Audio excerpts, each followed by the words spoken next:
I don't want to be right. What would Socrates say to that? It tickles my fancy. Okay. Goosies.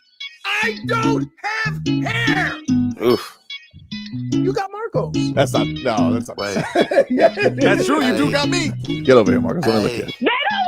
I don't want it. Tobin and Leroy, ready to deploy. Had to hit it with a little journalism, but that was a decoy. Better have about me, boy. Okay. Leroy and Tobin, hold to the show, man. Still some results with the show, and till then his half moon open. Sometimes go taste like a snowman. No proof, I'm a lie about a motive. No proof. Like I always wanted him, I never hated him, I never traded him, and if I did, I never ever traded him. You know what is a star? Like another city, the driver's side floor. Gucci a large, so many more. 10 in the more, never a bar. Hey, 10 in the more, 2 to the P. Nothing to you, but it's something to me. Handsome as ever and cute as can be. You can watch it on YouTube with viewing for free. Ay, this one time for the Twitch. This one time for the text. This one time for the phone line. Whole time wondering what they gonna do next. You know, I just wish you guys would stop the quibbling. Morning, everybody. Tobin and Leroy here with you. 560 WQAM. Hello, Leroy. What's up? How are you today, buddy? I'm all right. Froggy? Alone. I'm sorry, buddy. Nah, all good, man. All good. I'm sorry. I'll see you. Well, I don't know if I'll see you tomorrow because I don't know. I don't even know if we're broadcasting from somewhere different. That is right. Glenn! When? Tomorrow? Yeah. Are we supposed to be? No, you know what? I would like to know. I don't know. I'll find out today. Has it been suggested? It had been suggested. I texted you this. You don't listen to your texts. Nah. When did you text Either me? texted it to you or I told you in studio yesterday. Oh, so you didn't text me. Ooh. Facts are As I changing. said, I either texted. I did tell you about it. I don't remember if I told you in person or if I told. I'm pretty sure I told you in No, person. the last conversation we had, are you ready? Remember, it was about baseball because you were going to be on vacation. That was the last conversation you had with Glenn, not with me. Baseball. Thank you. Let's get to headlines brought to you by Doral Hyundai. At Doral Hyundai, choose from over 1,300 new Hyundai miles in inventory at the Tucson, Sonata, and Palisade. Remember, when it comes to Hyundai, the great deals are at Doral Hyundai. Panthers, they give up 3 unanswered goals. A rare collapse and ass kicking to the Bruins in the third period. Oh, my Did not enjoy that one bit yesterday. No, I don't know what happened. It all unraveled for the Cats, and I don't know. Maybe we got bad Brad Marchand mojo over our side now. No. Even though he didn't play yesterday. I mean, I don't know. I would say this. I didn't recognize that Bruins team. I would say this. You can worry about a lot of teams. Whether they win the Stanley Cup or not, I'm not worried about the Panthers. Yeah. Not even the least little bit. The Miami Heat, they are going to be back in action tonight against the LA Clippers. We're going to talk to the great Tony Fiorentino in about 10 minutes about Miami Heat and the junior Heat camp coming up in spring. But the Heat and Clippers tonight, 8 o'clock start tonight. A little late tonight, Leroy. So you got that going. It is at home. It had something to do with a TV switch. I'm not really familiar, but I think it was maybe supposed to be a national TV game that it got taken away. I wonder why it got taken away. All right, don't lash out. But because the Clippers were on a back-to-back, they didn't want to make it too, I think, early. I think that was the reasoning for it. The Clippers lose last night to the New Orleans Pelicans. Zion Williamson, triple-double, 22 points, 10 rebounds, 12 assists. Kawhi had 29 for the Clippers. Probably not going to play today, though, because it's a back-to-back. So I'd imagine he's going to be out. Ben Simmons didn't travel. And, is he the quietest superstar you've ever met? I mean, or ever heard? Kawhi? Why? Right. Probably him or Tim Duncan. He's getting max contracts. And, like, do you know when he plays, when he doesn't play? Like, It's just, right, it's a weird thing. And then Norman Powell is dealing with a hamstring, so he's going to be out tonight as well for the Clippers. And so the Heat are actually favored by Vegas, 2.5-point favorite tonight. What does that mean?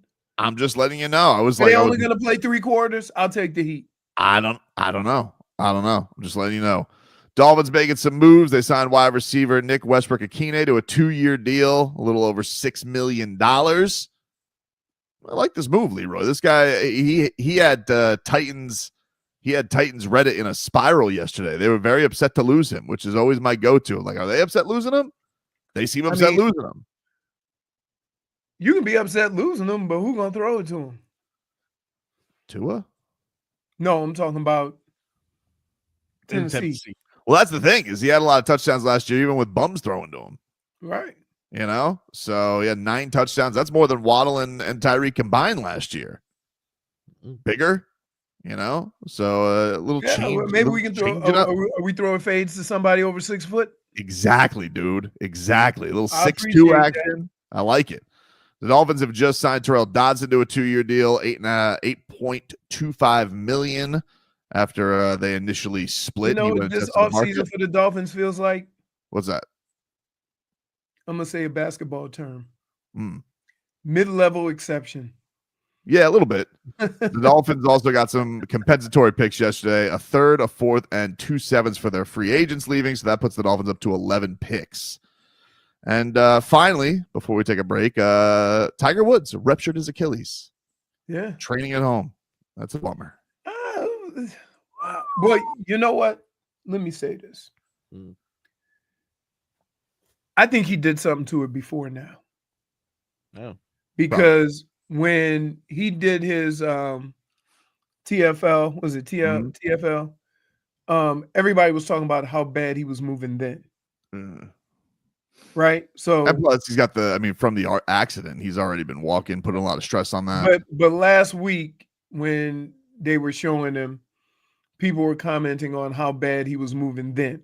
Oof. So I'm wondering if he did something to it then and didn't want to miss the event, and then they said he messed up at home. Yeah, because he did look bad.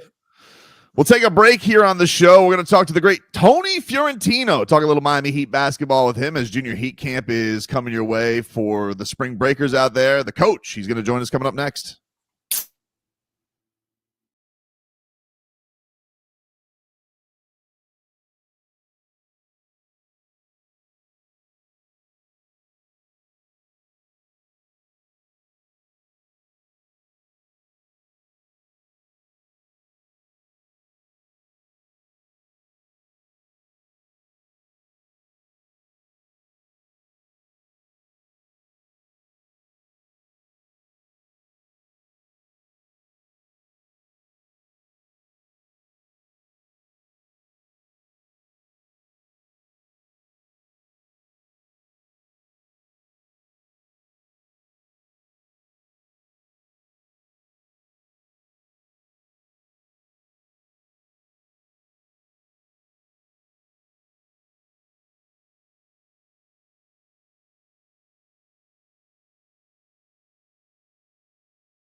back and listen to any part of any shows you might have missed. 15 minutes. Bum, bum. 15 minutes of heat here for you on 560 WQAM, which is brought to you by Hollywood Kia. At Hollywood Kia, the #1 Kia dealer in all of Florida. Get the star treatment. We want to see you in a Hollywood Kia. Visit them online at hollywoodkia.com. And we are going to go out to the guest line and talk to the great Tony Fiorentino. We got a little Heat basketball coming up tonight, but spring break is right upon us. And so if you guys want to send your kids to Junior Heat Camp, they got a spring break camp happening March 24th through the 28th. It is available for boys and girls ages 7 to 17. Let's bring on the coach, Tony Fiorentino. He joins us here. Hey, Coach, how are you? Hey, guys, how you doing? It's great. It's great to have you. It's great to have you, Coach. Are you getting all these kids to stop chucking up threes like Steph Curry? Are you getting them back to the fundamentals? Well, do you think that watching games on TV has an influence on kids? A few years ago, there was a game going on in the camp. Maybe 10, 11-year-olds were playing, and there was a 2-on-1 break. And the kid comes down the floor, the point guard, and he does what he's supposed to do. He occupies the defender. He has a teammate cutting on the left wing. He throws a perfect bounce pass. Ball goes out of bounds. The kid stopped at the three-point line. Oh, my God. So that was a lecture I had to give him at the end of the day with the kids. From your standpoint, with this whole program, what is the thing you find most rewarding with getting these kids out there? They get to see Glenn Rice and a lot of the Heat players come out. It really does seem, every time I go and check you guys out, it always seems like just a fun event everybody's loving. Oh, it's great. They're wide-eyed. The first criteria is to have fun. That's the first goal in camp, and we teach life skills along with basketball skills. You've got to be able to listen to your parents, listen to your teachers, listen to your coach. It's all in the same vein. And we teach a lot of fundamentals. One of my favorite phrases is there's a misnomer in our vocabulary when we speak. A lot of people of authority. Practice doesn't make perfect. Practice makes permanent. Whatever you practice, if you practice dribbling with your head down and your body up, you're going to do that in a game. So we're trying to create good habits both on and off the court. So I use that phrase a lot. Practice makes permanent. And the kids get it. I tell them on Monday, if you pay attention and you do what we ask you to do with the drills, you are going to improve by Friday. It's a given. You have to get better. And how much better you get is determined on how much you listen and apply what we're teaching you. And so by Friday, it's really interesting. We play 3-on-3 games every Monday, Wednesday, and Friday morning. 3-on-3 or 4-on-4. And it's amazing how much better the kids get by Friday. Because most kids, when they come to camp, they think basketball is only about shooting the ball. And I wish I had a dime for every time I said to the kids, pass the ball. Pass the ball, pass the ball. I had a kid who was perplexed where he made a jump shot from the foul line. I said, good shot, but you had a teammate open for a layup. And so these are the kind of little instructions that we give them to try to get them to play more together as a group rather than as an individual. Coach, you find out with kids, when they see NBA players and they see guys out there, they're looking at the finished product and not the work that those guys put in. And sometimes that tends to be the issue. Like, everybody wants to be Steph Curry. Nobody sees the work that Steph Curry puts into it. And if guys knew how much work they put into it, then they would have to decide if they're willing and determined to put that type of work in to get to that finished product. No, it's a good point, Leroy, because I often tell them, look, I was on the Heat coaching staff for 11 years, and I know what they do behind the scenes. Right. And right now, as we have camp at maybe 10 o'clock, 10:30 in the morning, so they're in the gym right now, and they're working. That's where you don't see that behind the scenes. Everybody sees the glory and all of the stuff on TV, but they work their butts off, especially the Heat. I said for years when I was on the air with Erik that we have arguably the best teaching staff in the NBA. Our guys get better in a short period of time than most other teams' players get better. And you see that in some of the development of like the Struces and guys like that come into the league as G League players practically, and then they wind up with big contracts because they buy into the system that the Heat has. They work very hard. The Heat are very pragmatic with everything. They hit guys between the eyes with what they don't do well, what they need to work on, and they totally buy into it. And look what happens. Look at the track record. So we bring that up all the time with the kids about the work ethic that they have.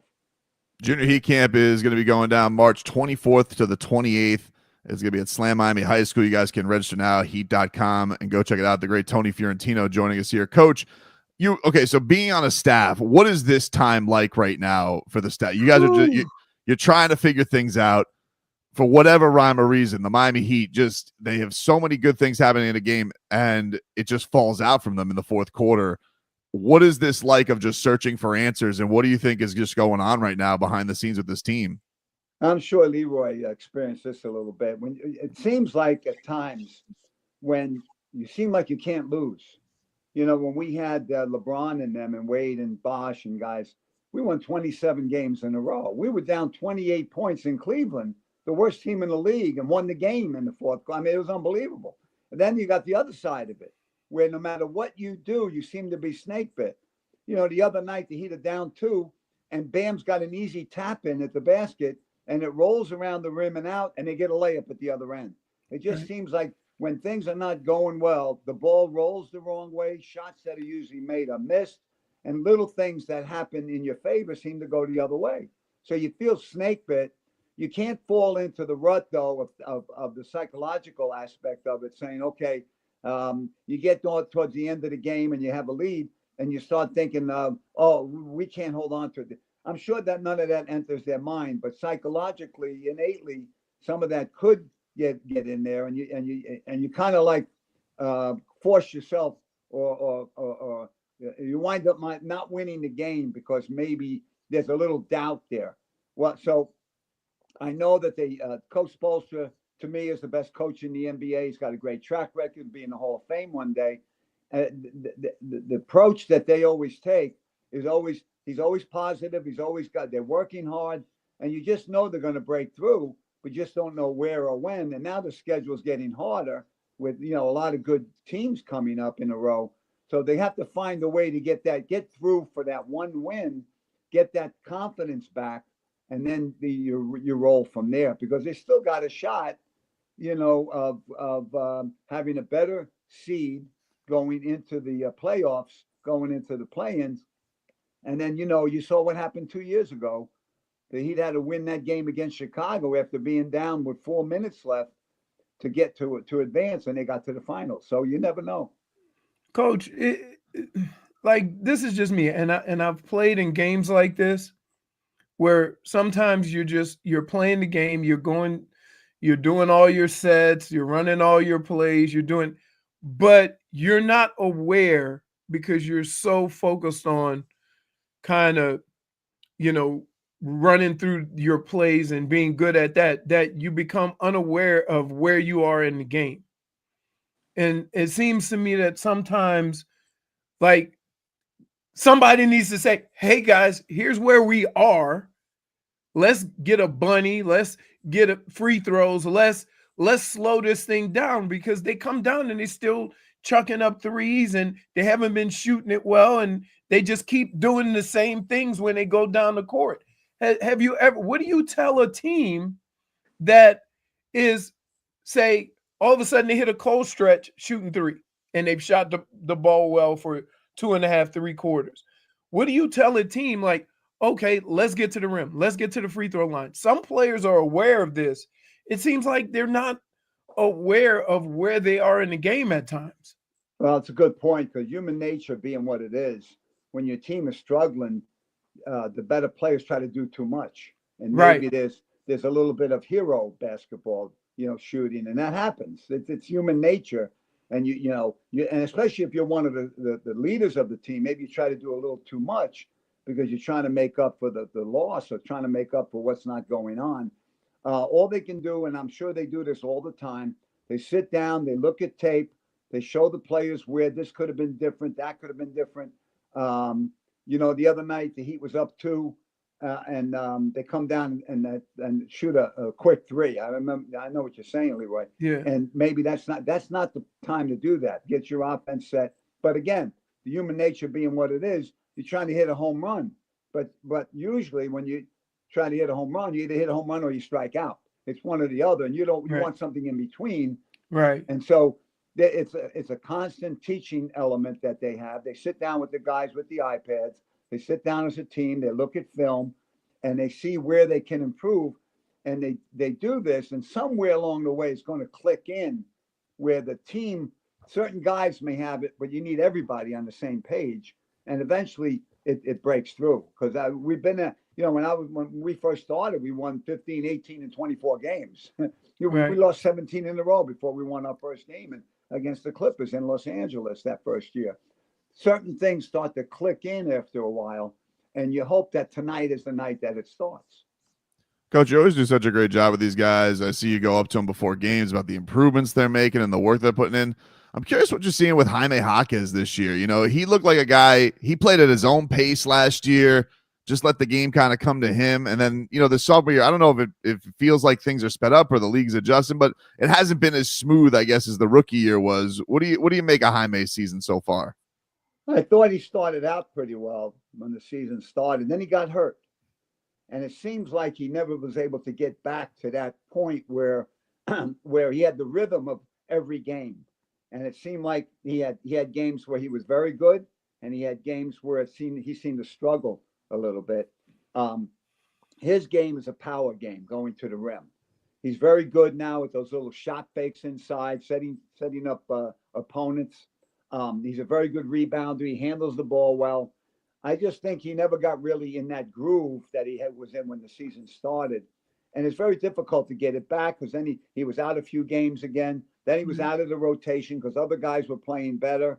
And so, maybe he lost a little bit of confidence along the way. All of those things happen, especially if guys are playing ahead of you or you're hurt and you're losing. That compounds the whole thing. So he's a very good player. I know that he thinks highly of him. I think he's going to rally somewhere. He only got 18 games left, but they need him like everybody else. Except whatever minutes they play, he's got to come in and just do his job. He plays hard. He never says a word to the officials. Sometimes he gets fouled. He doesn't say anything. That's how you want a guy to play. Even keeled. Don't get up. Don't get down. And see if you can get back into that groove he was in when the season started. Did you like the other night when we had the record broken with Ronnie Cycli in the building? What was that like for you? Well, obviously you go back to when Ronnie was here. I was on that staff, and Ronnie, after his first year in the NBA, he shot 51% from the foul line his first year, and it affected him offensively because he shied away from going to the basket. He didn't want to get fouled. Right. He didn't want to go to the foul line. So he worked that summer in between the first and second year. He came in. We went 5 days a week, myself, Dave Wohl, Coach Rothstein, head coach, Coach Rothstein, and worked with all the guys that summer. And he got the best footwork of any big man. He went to the Fifth Street gym with Angelo Dundee on the beach, the famous boxing trainer. And he worked with his footwork there, and it all clicked for him. His free throw shooting got better. I think he shot 59% his second year. So it got better that way. And he got more confidence in himself. The coach got more confidence in him. And so I think he is one of the best rebounders in the history of the Miami Heat. A lot of people aren't aware of that because it was so long ago. He left right before Pat Riley came to the Heat. And so it was great to see Ronnie and get to hear him speak about how much he adores the fact that Bam is breaking his record, because it's somebody that he appreciates and respects. And you could tell that Ronnie respects the game. He respects his years in Miami, and he respects Bam. And so it really made it cool that Eric Reed made that happen by initiating this whole thing. And they got together on the practice court. They exchanged jerseys, and then they had him on for a quarter during the game. All of that was just a great night for Ronnie and for Bam. When you watch Kel'el, like we're seeing, some real eye-popping moments. I think this Hornets game, you saw kind of a maybe one of the games where he kind of struggled with Williams a little bit, but man, he's so impressive, Tony. Like some of the things that he could do when he's on with the block shots and just the target that he is. What have you made of his rookie year so far? He's got a big upside. He went through a stretch where he was really playing well, getting double-figure rebounds, blocking shots, scoring. He's had his ups and downs, as you would imagine a rookie would. Okay, but he's learning so much, and you could see the growth in him.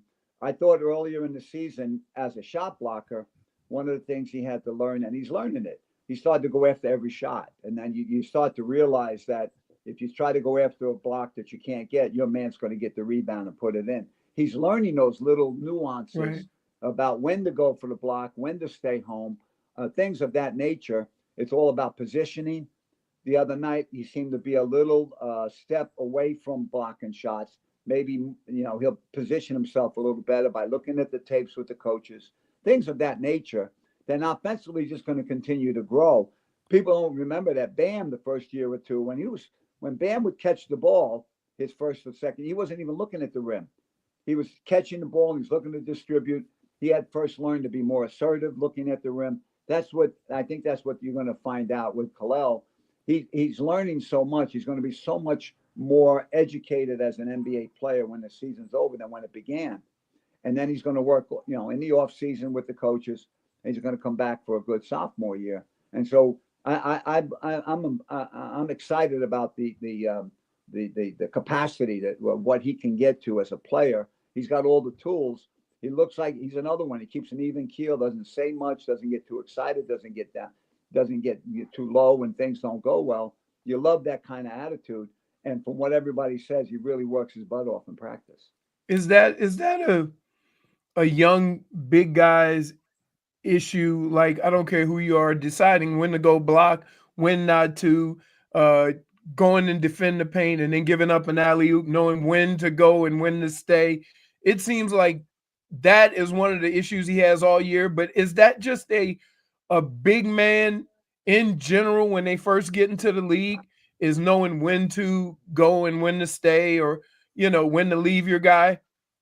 No doubt, Leroy. And the other thing that he's going to learn, because he's got one of the best guys in the organization that did this, is that when he blocks shots, you want to do it with a soft hand, keep the ball in bounds. Right. Hassan Whiteside was very good at that. And he even made a comment that earlier in his career, Hassan Whiteside, earlier in his life, he read some comments about what Alonzo Mourning was talking about with shot blocking. The best ever was Bill Russell, where he would block the shot and you give your team a chance to get the possession rather than hit it out of bounds and, looks good to the crowd. I think he's going to also pick up on that. So he's going to have more discretion on what shots to go after, and he's going to be able to block the shots with a softer hand. The more he works on it, becomes a mentality. He's got Alonzo Mourning there. He's got a great staff to teach him that. So these are all the little nuances that a guy will learn. Right. And one of the best in the league, I think, at being able to discern whether to go for a guy off a pick and roll or to roll with your man is Bam. Bam is excellent at reading the situation. There are a lot of times throughout his career where Bam, the pick and roll will happen and the guy will try to throw the ball to the guy rolling, and Bam will fake going at the guy and come back and steal the ball or knock it away. That becomes almost an innate thing after a while, where it just becomes second nature. That's something else he will pick up. And the more you learn about the big man, I mean, John Sally's one of the best ever in Heat history, I think, at knowing the tendencies of the guy he was guarding and the opponents. It's kind of like the rebound. You learn where the rebound's going to come off based on the distance of who shot it and where it's going to go. These are little nuances of things that players pick up as they become more experienced in the league. It was always my favorite things with you, Tony, on the broadcast with Hassan. Whenever you talked about the soft hands and bounds. So, like, as the season was going on, Leroy, I would just shout at my television, soft hands! Just because Tony would teach us about the soft hands and Hassan Whiteside keeping it in bounds. Hey, yes. Tony, I want to ask you, with all these young guys and how the Heat treat young guys and kind of they'll play for a while and then not play. A lot of these things that we're talking about with, like, Kel'el and other young guys, like, don't you have to get like live reps to kind of go through that. I mean, it's not something you can really learn practicing a lot, right? Well, yeah, it's a good point. And as a coach, it's a give and take a little bit. You're in the game, you're in the professional ranks to win, but you're also there to help develop players, and you try to do both. Right. And he'd have been very good at doing that. They've been very good at developing players while they were winning. Okay, and so it's a tricky game that the coach has to play along with his staff on developing players and winning the game. And so you try to reach a happy medium with that. It also happens with guys in the G League. Do you want a guy to go down and play and start in a G League game for 2 or 3 games because he's not going to play on the big time level, as opposed to practicing with a good team every day, with professionals every day, and then getting some playing time. So that's a good point, Leroy. Tony Fiorentino, go check out Junior Heat Camp. It is going on during spring break, March 24th to the 28th. You guys can sign up now. It's going on at Slam Miami High School, ages 7 to 17 for the boys and girls out there. Coach, always a pleasure. Thank you so much, and good luck with the upcoming camp. Thanks guys. We have a lot of fun in camp, and we always look forward to spending the 9 to 3:30, 5 days a week with the kids. It's great to see their enthusiasm, and it's great to see how much better they get. And every day, I say to them, "Who made your bed this morning?" Okay, maybe on Monday morning with 100 kids, maybe 20 kids are raising their hand. By the end of the week, if they're telling the truth, we're trying to get them to create good habits off the court as well as on. So it works. We have a lot of fun. Thank you for helping us promote the camp, guys. Absolutely, Coach. Absolutely. Have a great one, and enjoy the game tonight. You too. Thanks, Coach. All right. We'll take a break. We'll get into a little bit of the Cats last night. Road to repeat, as they had a tough one last night. We'll hear from Bob and his thoughts on 3 unanswered goals for the Bruins. Back after this.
All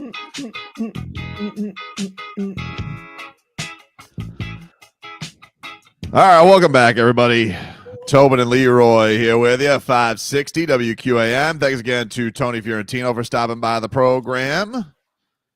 Let's get to a little road to repeat here, brought to us by our friends over at Celsius. Hockey fans, don't sit this one out when it's game time. Make Celsius a part of your play and get that energy up. Game day is fueled by Celsius Essential Energy Drinks, the official energy drink. Oh! Your Florida Panthers. Win streak is over. They lost yesterday. They gave up 3 unanswered goals after going up 2-0. You had Dmitry Kulikov with a real piss whistle early on for the Cats to put them up 1-0. Then Mackie Samoskevich scores on the 5-3. And then all hell breaks loose for the Cats. And they give up 3 unanswered goals. And you got Pasta started off for the Bruins. They get 2 more. Go 5-hole on Bob and Sam Reinhart. We thought that he had the tying goal, but they waved it off, said it came after a whistle from the officials. You got Sergei Bobrovsky after the game here, Frog Boy. Let's hear from my boy Bob on him. He's saying that they lost their composure a little bit in the third period. Yeah, it was a good game. It was a good hockey game. Good, 2 good competitive team play against each other. So it's we lost our composure a little bit in the third, and that cost us 2 points. There you go. Obviously a disappointing end, even though they've been on an impressive streak. And he says that, listen, you're not going to win them all. Yeah, it was solid, as you said. Defensively, we played great. It was penalty kill was great. So it's all ingredients, all pieces are there. We just it happened. It's a hockey. You not win all of the games, but we move on. Next game is a big game against a good opponent, and it's a good challenge for us. Next game is going to be tomorrow, Leroy, against the Toronto Maple Leafs, who are just a couple points back in the division of the Cats. So that is tomorrow night. And that is a 7:00 puck drop for your Panthers. They're in a place where every team they play is going to give them 60 minutes. And if anything goes awry, you have a chance of losing because everybody's chasing you. But I would say even more so what makes it even crazier is that any letdown, like the last couple of games, they've been defending so many power plays. I'm like, holy smokes. Like at some point, like what was the last game? 6 or 7 of them? I'm like, at some point, that's going to catch up to you.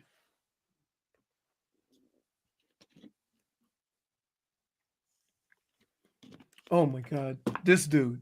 All right, calm down, dude. Listen, we gave you some reprieve with all your fat shaming over the last couple of days, even though you gave it up. No, this is. He's deflecting, Leroy. Yes, you're the only person that in this business will turn off your mic and talk and not realize nobody can hear you. That was clear. You do it once a day.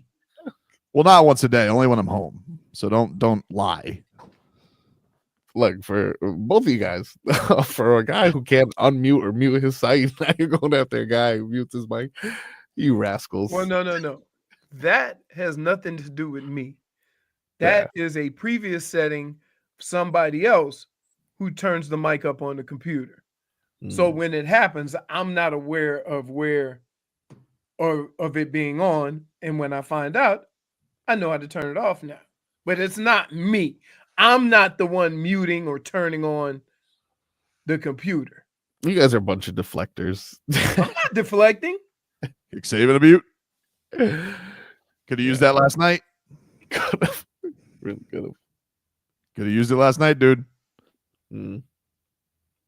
Meanwhile, we are in the midst of Dolphins free agency as the Miami Dolphins yesterday making some signings. Nothing too splashy right now out there in Dolphins land, but I think they're doing they're solidly picking off need by need, and NWI, who they signed yesterday, he doesn't have a torn Achilles, so that's already a little bit of a different swerve.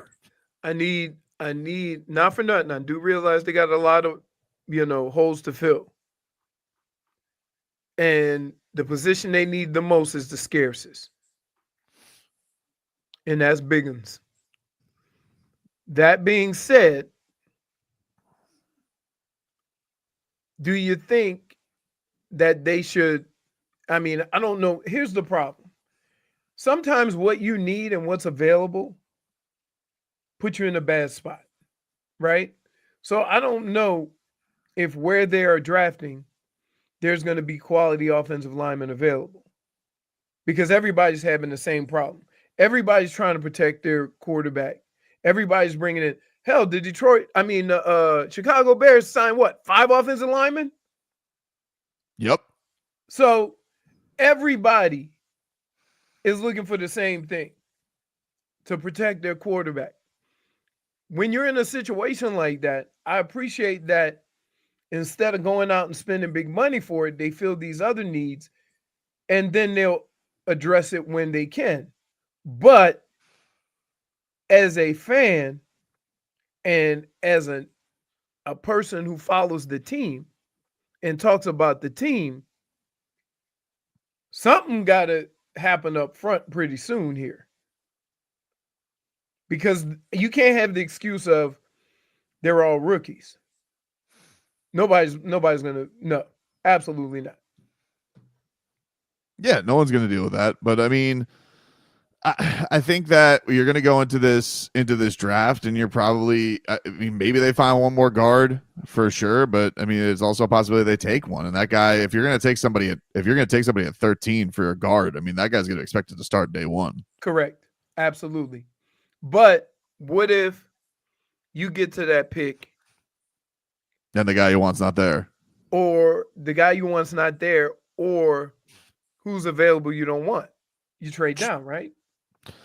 if it's possible. I mean, Right. I think they were kind of in a similar position last year, and I don't think a lot of us thought that they were going to take a pass rusher with Chop Robinson, but they ended up doing that, and it worked out for him. I mean, they took a pretty explosive player, and there were questions Right. about him because of his production, but it worked out. You got to give him credit for that. Yeah. He But won't be here in 3 years because they'll let him walk, but of course, that's a whole nother story. he was good. He was good. See you later, Chop. Did you, under no circumstance, were you giving Joey Bosa that much money, right? Yeah, Joey Bosa ends up going to the Bills for $12.6 million. That's a lot of dough. That's a lot of money for a guy who played 23 games in, 3 or 4 years? A lot of games and not a ton of sacks. I mean, Agba had the same amount of sacks as he did last year. You know what? I should say this about Agba. As much as we talked about he lost his job or whatever, he must be pretty damn good because no matter who's come in on the defensive end, the defensive side of the ball, they all have kept him, right? He's one of the guys that they've made a conscious effort to keep. So yeah, he must be a baller because and he's played a whole bunch of different positions on the defensive line. I don't know if that helps him or hurts him, but yeah, he's been one of those guys that whoever comes in and is the coach has liked what he does. We'll take a break here on the show. When we come back, Our Tua is next. I'm Drew's Gay.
It's time for our Tua. It's our Tua. It's our Tua. It's our Tua. Tua, Tua, Tua. Tonga Vailoa. Not Tua Tagovailoa. A for effort. Dolphins quarterback. Tua. It's our Tua. It's our Tua. Tua. Tua, Tua, Tua. Tua, Tua, Tua. Can go to hell. Tua Tonga Vailoa. Dolphins quarterback. Daddy loves you guys. Our Tua with Tobin and Leroy. Check the history of Big Sports!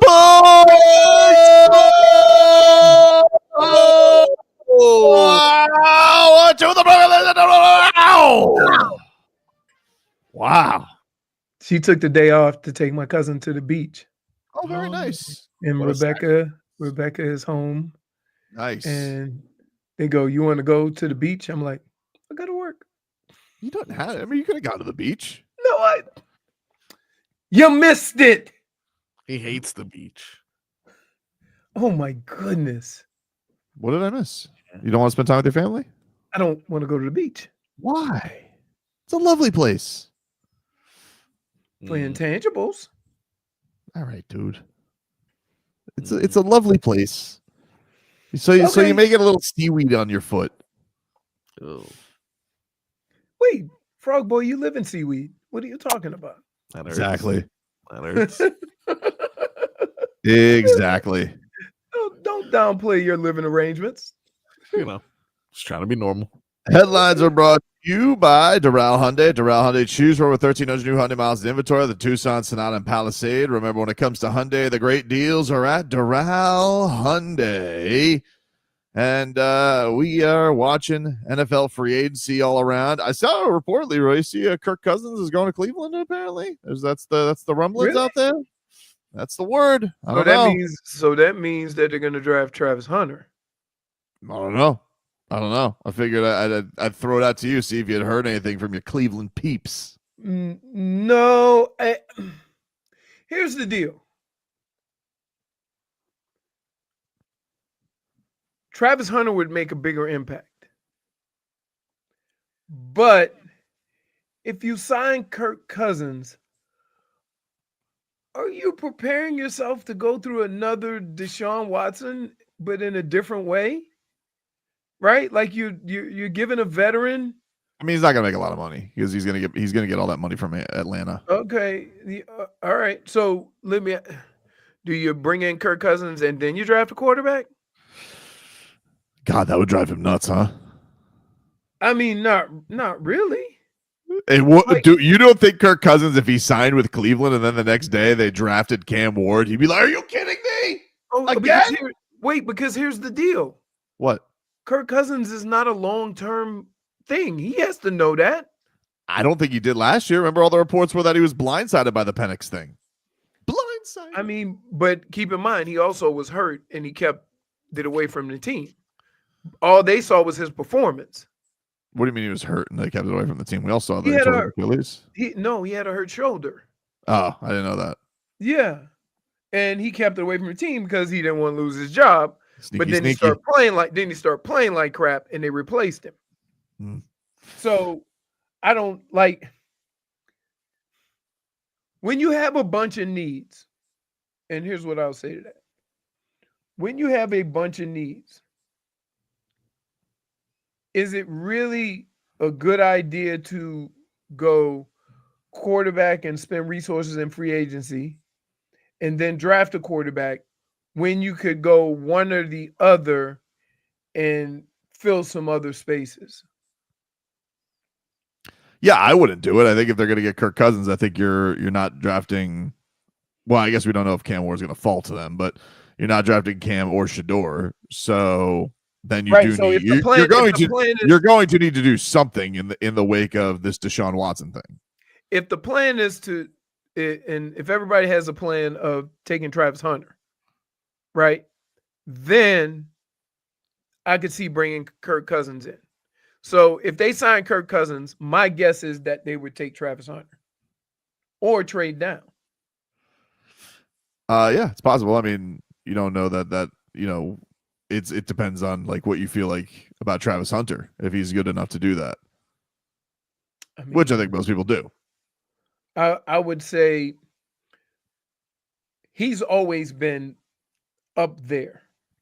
The pass rusher from Penn State just recently got into Carter. the mix as being a first pick.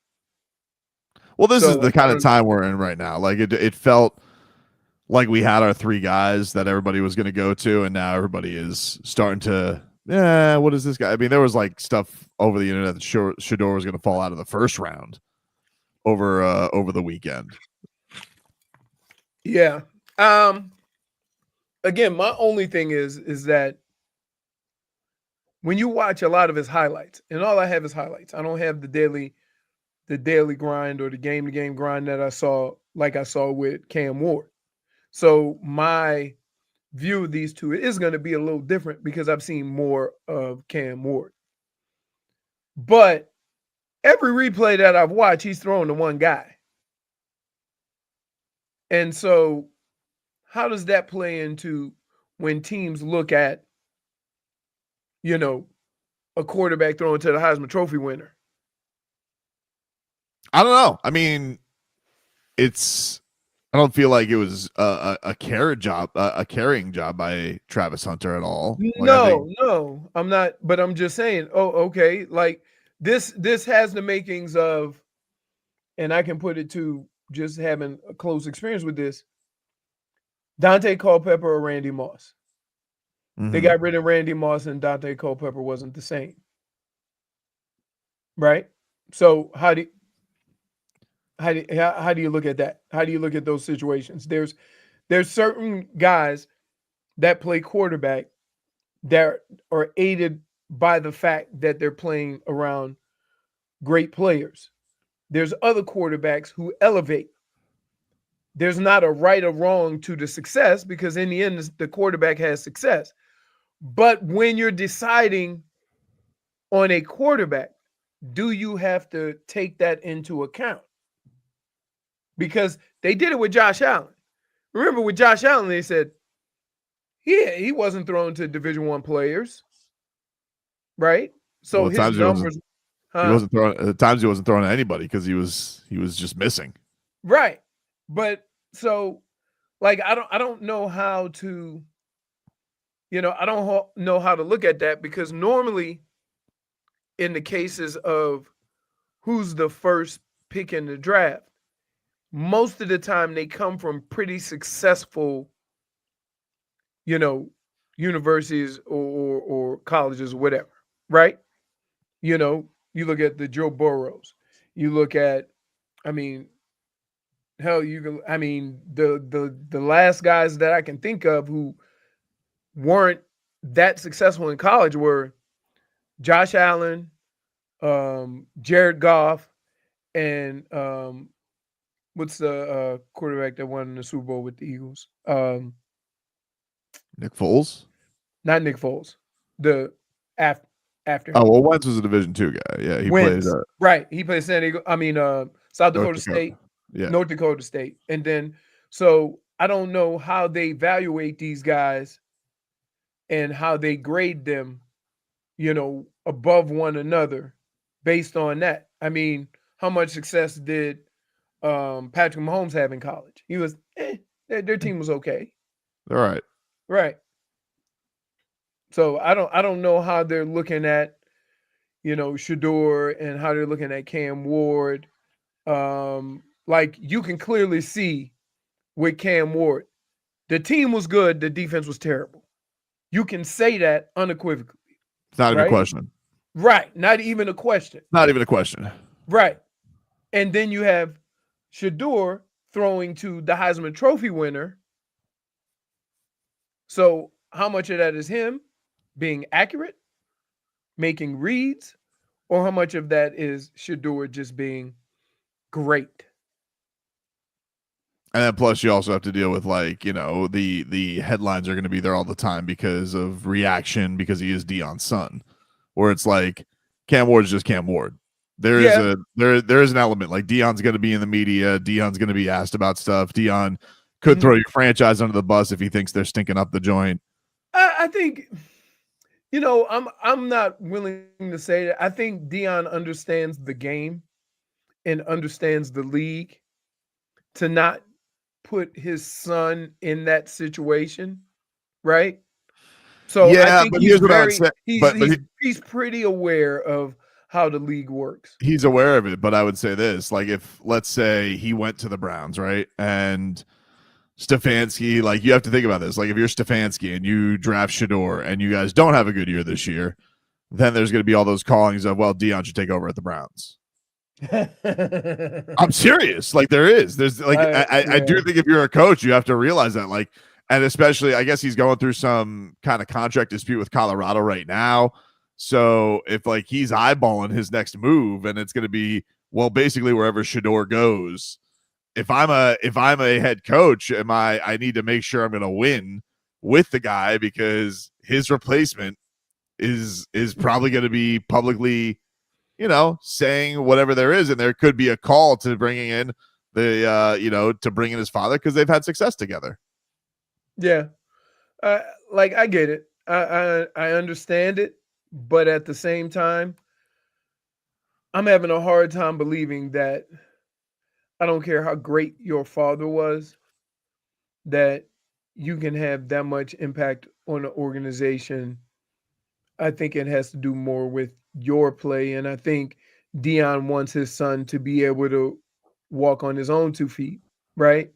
To be able to stand on his own 2 feet.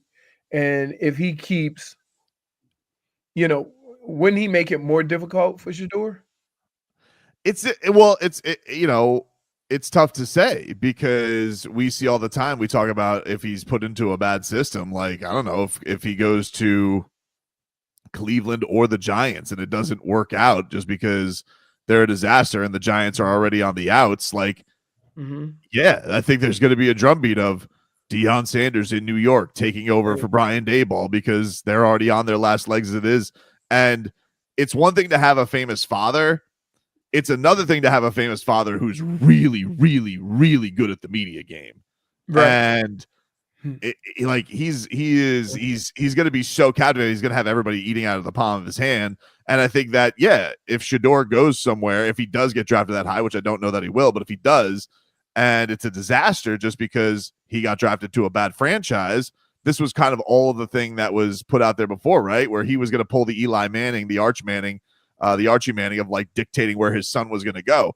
Well, the next play is, well, maybe he doesn't do that, but we go to a place, it's on last legs, and then all of a sudden Colorado ups into the NFL because he's kind of been there, done that, and they don't want to pay him what he thinks he's worth at Colorado. Hell, I had to cut my own son. Hey, Doc. So, hey, business is business. You got to do what you got to do. I love my boy. I had to do it. So, as much as I would like to side with Deion and his son, if Deion moves to NFL, business is business. Leroy, speaking of business is business.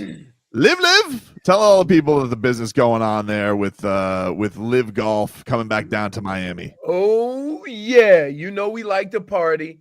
How about a little party on the golf course? Live Golf is coming back, and it's not just big, it's a monster. Live Golf returns to Trump National Doral April 4th through the 6th, and because it's the Blue Monster, they're going big. Join some of the giants of the game and John Rahm, Bryson DeChambeau, Brooks Koepka, Sergio Garcia won last week. He'll be there.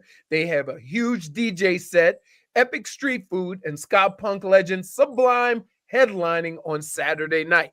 Grab your tickets at livegolf.com. That's livegolf.com.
Who you a fool for this? Oh Lord, Jesse made another one. Welcome back. Tobin and Leroy here with you, 560 WQAM. Going to talk to Omar Kelly. Good to join us, Froggy, later on today's show. Yes, sir. Around 12:30. Omar's going to stop by next hour. We'll talk a little Dolphins free agency with him. I was just seeing from Barry Jackson, Leroy, that the Dolphins, the one place they've definitely been quiet with thus far has been defensive line. They haven't really done anything there. And apparently, according to Barry Jackson, the Dolphins really want Calais Campbell back. It's one reason that they haven't dipped into the high-priced defensive line market to find somebody to play with Zach Sealer. Not sure where Calais is on his decision-making process. So, I mean, he's where 30. He wants to, you know what he did?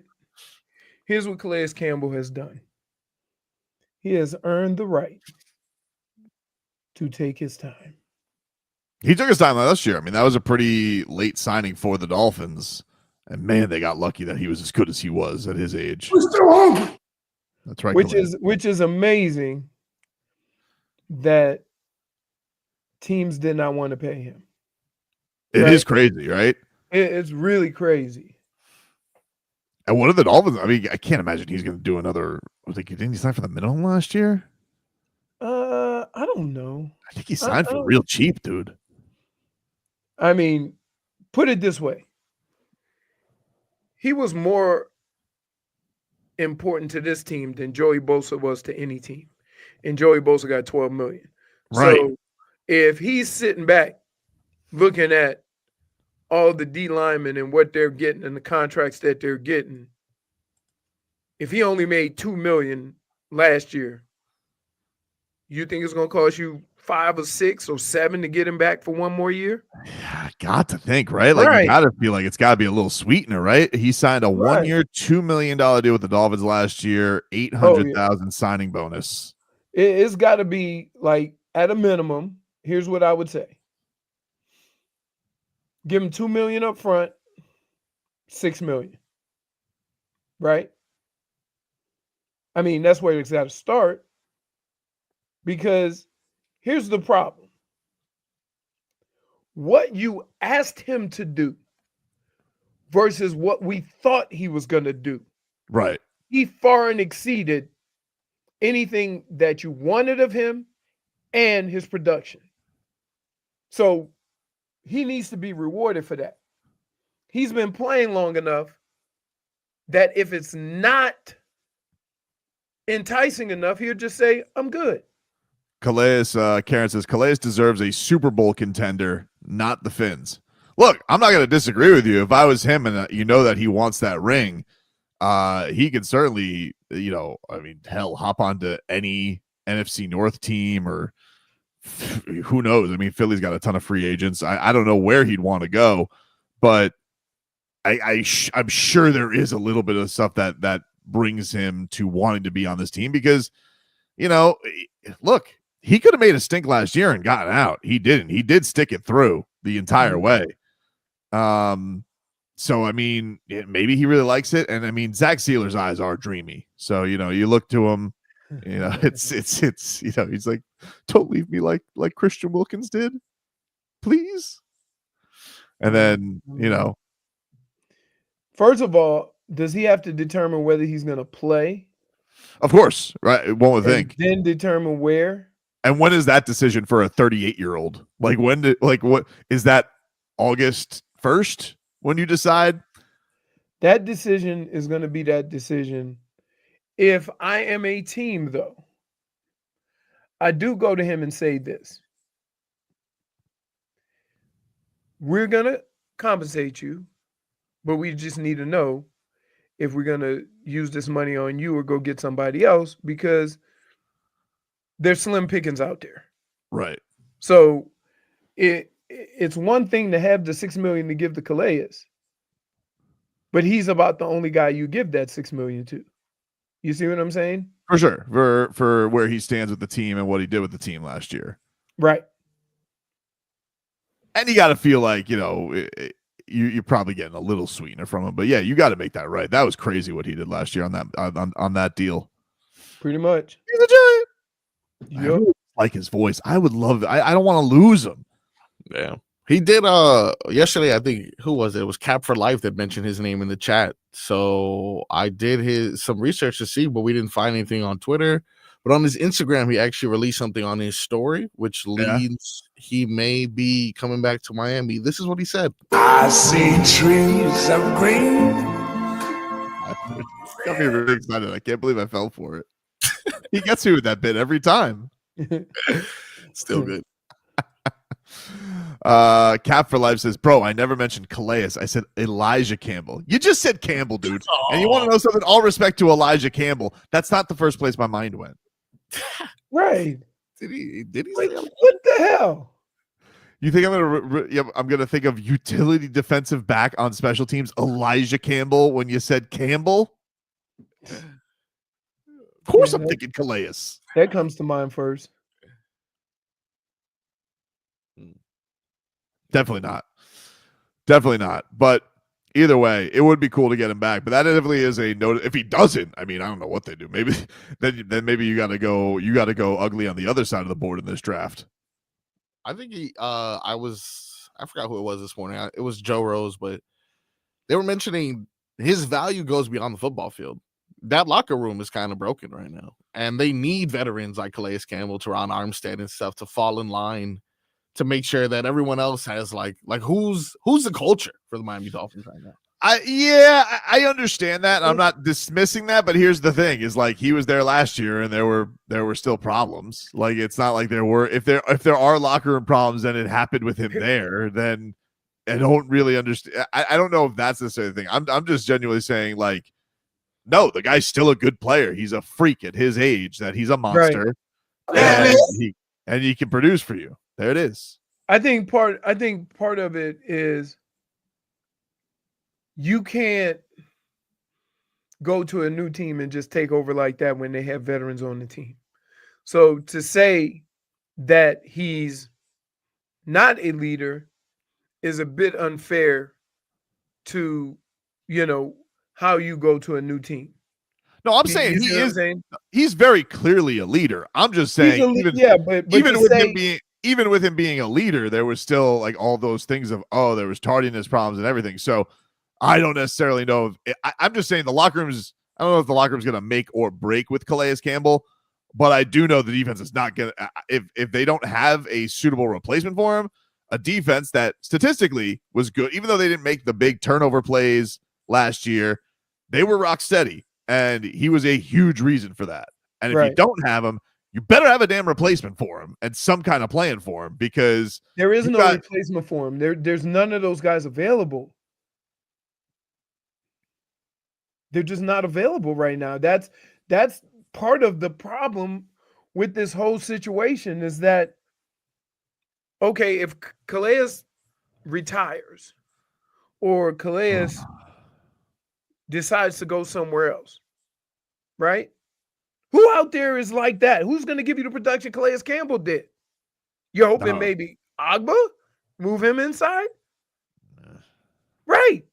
So when you have that type of demand on a player that is unique to what you need from that position, then that guy needs to be compensated. As simple as that. No, of course. He definitely deserves his money. I don't know what it's going to take to convince. I'm sure there's a number that also is like a non-walking away point for him too, where he's like, yeah.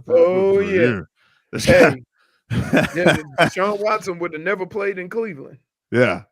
We'll take a break here on the show. Mix things up on the other side.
Welcome back, everybody.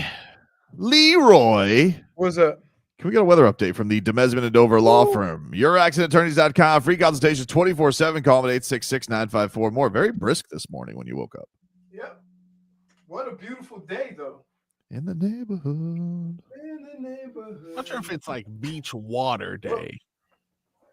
Lost my mic. Or I lost my headphones. Right, Pro's Pro.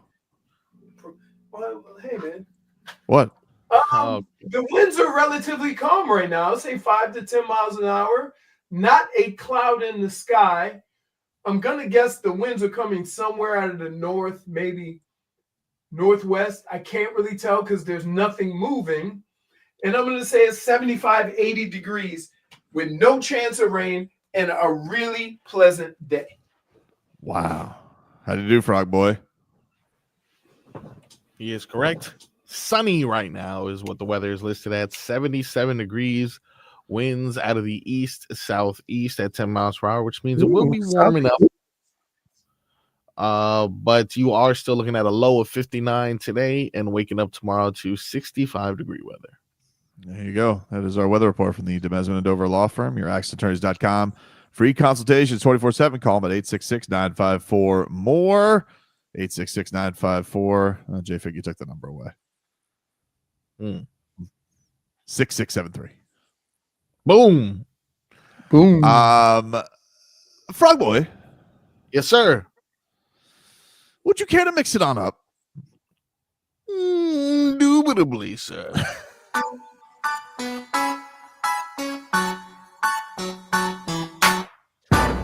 The Mix Bag is brought to you by Art God Savvy's new album. Yes, that's right. Pan. Available on all platforms. Is that the name of the album or is that just a single? That's just a single, but it's fine. I'll take any listen I can get. What is the name of the album? The album is going to be called Chronicles of the Frog.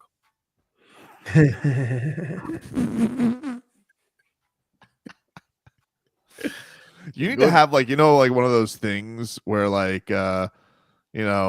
that's like your signature. It should be the croak. Well, nobody has that, so like right before the single starts, it's like ribbit, and everybody knows. I'm sure that was a bit of a bit, but from now Bit of a on, bit. you will now hear croaks in every one of my songs. I'm not doing a bit. Everybody knows. Like everyone, give me like a what is it? Rick Ross. He's got the Maybach music girl. Correct. Everybody knows that's all right. It's a Rick Ross song about to start. You need your own thing that starts off a That's right. Lil Wayne has a lighter flick. Exactly, dude. That could be your Lil Wayne lighter flick. Come on, dude. Just like the beat drops and then you just hear it. Whoa! Who thought Bad Bunny was going to be a thing? Come Art on. Frog Savvy could be a thing. We did it, baby. We did it. What do you got for us, buddy?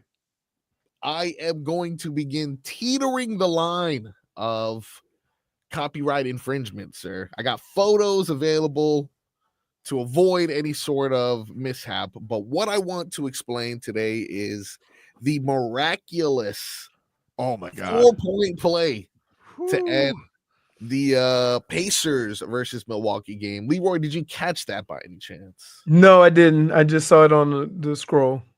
So it was something that I want your opinion on because it combines your world with the world of basketball in that football plays are making their way to the NBA. The Pacers put together, you can see from this diagram here, a hell of a play to end the last game there. You have multiple routes. I don't know which one's the X, the Y. Are they in shotgun? Who knows? Who really knows? Wait, but look at the secondary. Used as I think they're running like a 3-2 right now. I don't know. It's just strange. Wow. That safety's got to get deep. If the Heat are drawing up NFL plays with their offense, it's probably like the wishbone. That's how they're running things right now. Yeah, they do this and Duncan's out of bounds. That's what's going to happen.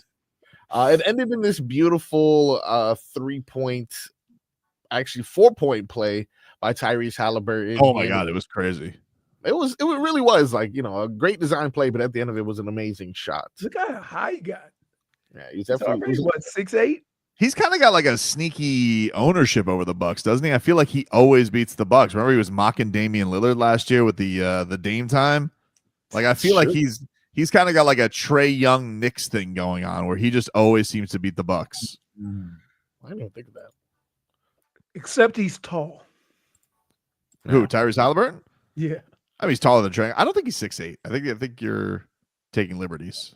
I don't think he's that tall. Okay. Now I need to see. 6'5".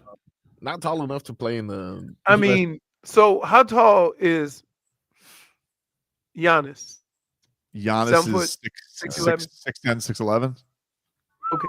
Look at that picture again. Hmm? Yeah, Giannis 6'11". Jeez. 6'11". Look at that picture. Look at where Haliburton is over Giannis. Well, I don't even think. Just play the video, Marcos. Who cares? Like, let's just play the video, because like he kind of like sighed. He's like falling away. It was an incredible shot. It was an incredible shot yesterday. I'm actually proud of us. This is the video. NFL players. Like, final play here, corner, boom. Wow. Pretty amazing. You got these 4 people in the front. He runs to the corner. He shoots it. What a play. And, obviously a really good play. Must be cool for your player to hit a game winner, huh? I don't know what that's like. Okay. A little bit of sadness there. I apologize. I see what they were doing there, though. That is cool. I like that. They're all like in a little route tree. This all actually stems from flag football, though, as in an attempt that failed earlier on in the season, Pacers coach Rick Carlisle explained where this came from, and somehow the WNBA in flag football is the reason why this now exists. This is the coach. After the game the other night, I was asked about the last play, which was an unusual looking play that got us a pretty good look at a 3-point shot. And I said, I misspoke and said that it was a play that Mike Weiner had come up with. Mike came to me after the game and insisted that I correct that. It was a play that Jenny Busick came up with. It's an interesting story. It was born of experience she had playing flag football back quite a while ago. And her and Sue Bird had talked about that concept of play, using some football type concepts to try to get a good look late in the game. And so, interesting how, some real WNBA influence here on our game. Wow. It's basically a pick play. Yeah, for sure. And you notice the guy's going up, the guy's going behind him. His guy can't get around. He's in chase mode. You're going to get an open shot.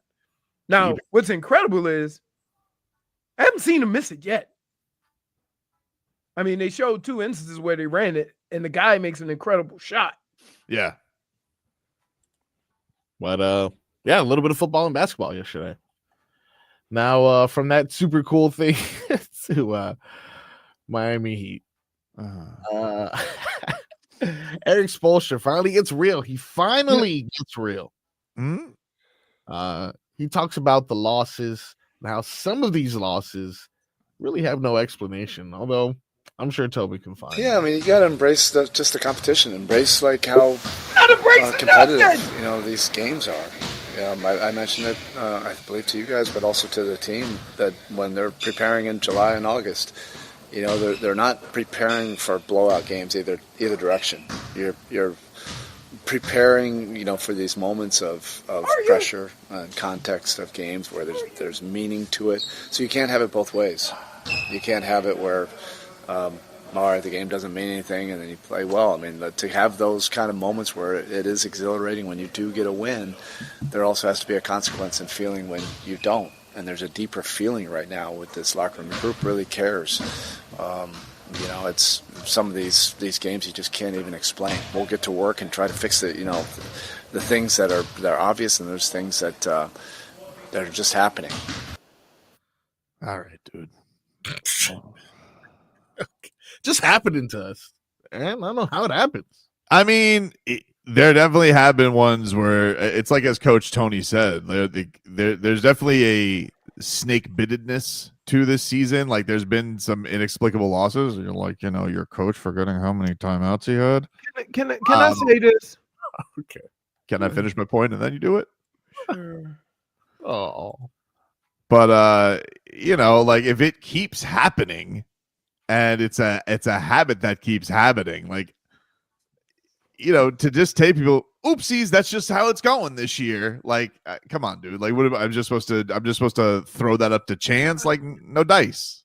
I would say no dice, because if you say we train and we prepare for these moments, then why every time you get in these moments, you look lost? How many does it take? Or why, when you get in these moments, somebody chucks up a 3 from the logo?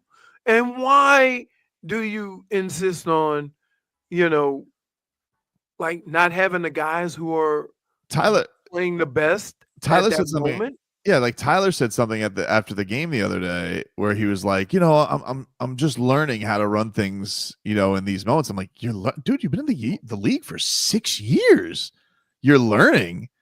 Like, this is not it's not like you've never had the ball in your hands at the end of games. Can I just say something to that? Hmm? You didn't tell the Heat that when they offered you that maximum contract. You were like, I'm ready to go. I'm ready to be the guy.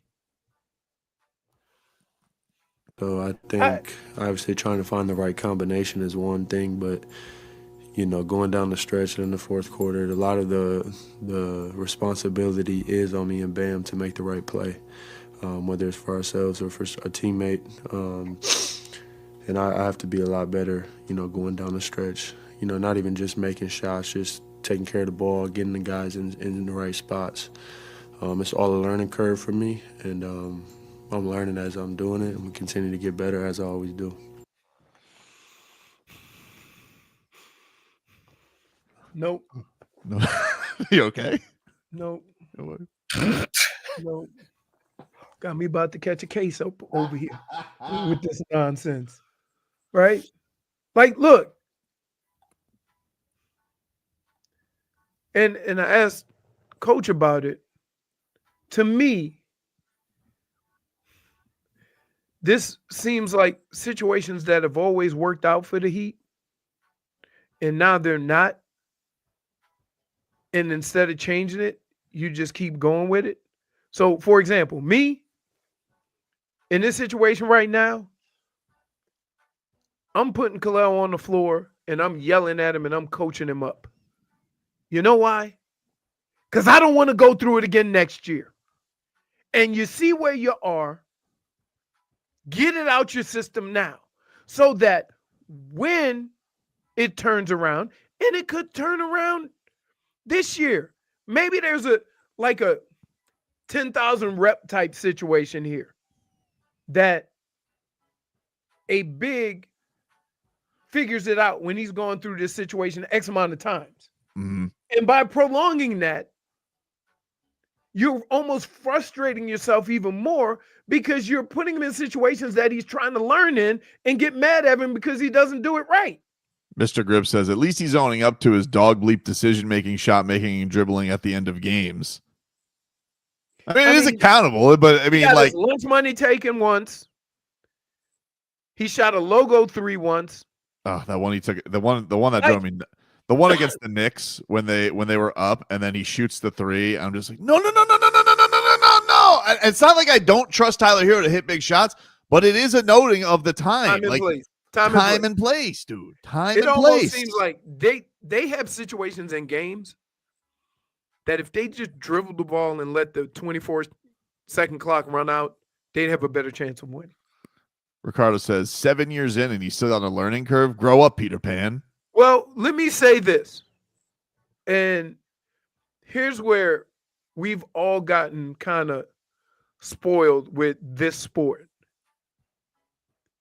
A basketball player doesn't get into his prime until he's 26, 27. There have been players that have had success before that. So I understand that. But the theory, the rule is that your prime basketball career is around your 6th or 7th year, or 26 years old, 27 years old. That's that's how a majority of these things work out. I hate, we want these guys because we see them have success early. But to some extent, I do understand what Tyler's saying. That being said, the one thing, if you're going to be that guy, you have to be the most aware of your situation and what is needed from you. And chucking up an early 3 is probably not conducive to running some offense. And I think that's what he needs to be aware of. I think a lot of guys on the court, teams start scoring a bunch of points and they think I got to hurry up and score. And it's actually the best time to run a good set, to move the ball, get a great shot, and go from there. Instead of a lot of end of shot clock. Yeah, and a lot of that. And I think he's shown, like we've seen in these games, I think he's shown ability in games to make good decisions, to set up his teammates. Absolutely. But it's he just does it more when things are going good. And to be in that role, somebody needs to let him know we actually need it more when things are going bad. Frog Boy, what else you got for us? Stephen A is apparently not done talking about his altercation or confrontation. Oh my God. I gotta be honest with you too. I'll hear from him in a second. I am so mad at LeBron James for confronting him because we're never gonna hear the end of this stupid Stephen A. Smith on this confrontation. Like, I understand LeBron having to do it, but God, I wish he just didn't do it in public now because Stephen A. has not shut up about it. Here you go. Go ahead. This is him on Gil's Arena complaining. Oh, you said my son. No, I wasn't. I was talking about you. I was talking about you. Wasn't about your son. I know he's number 55. I know he got work to do. Whew. I believe that he got potential. Yeah. I believe that he got the potential to go pro. I truly believe that. It's going to be tough, but I think he could pull it off. And by the way, I'm rooting for him. I ain't rooting against nobody, but I was talking about your ass. You did this. Mm-hmm. You the one that had us as reporters, as a league, as an NBA franchise. All of us got to sit back and be quiet and capitulate to your. I don't think he said any of that to his face, though, did he? No. That's the thing. That is he animated 2 weeks later. Right. He said it in Gil's Arena, but he didn't say it at Crypto.com Arena. Did not.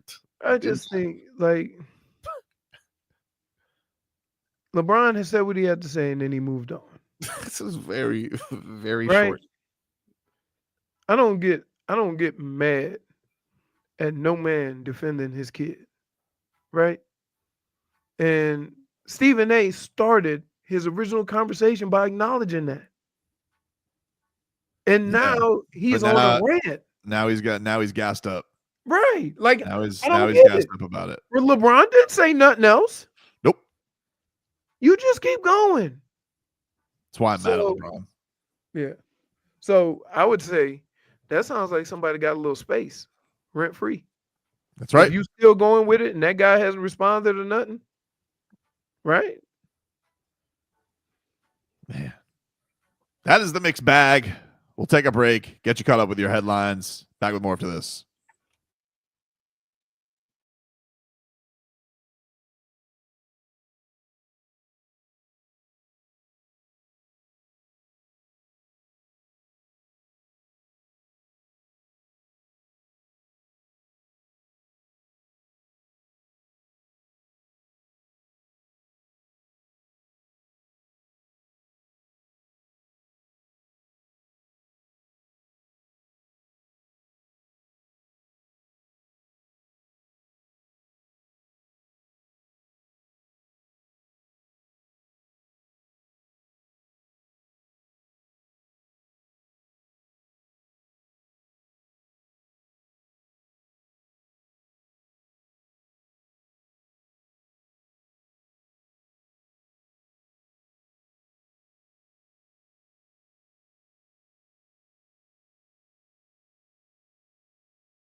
All right, welcome back, everybody.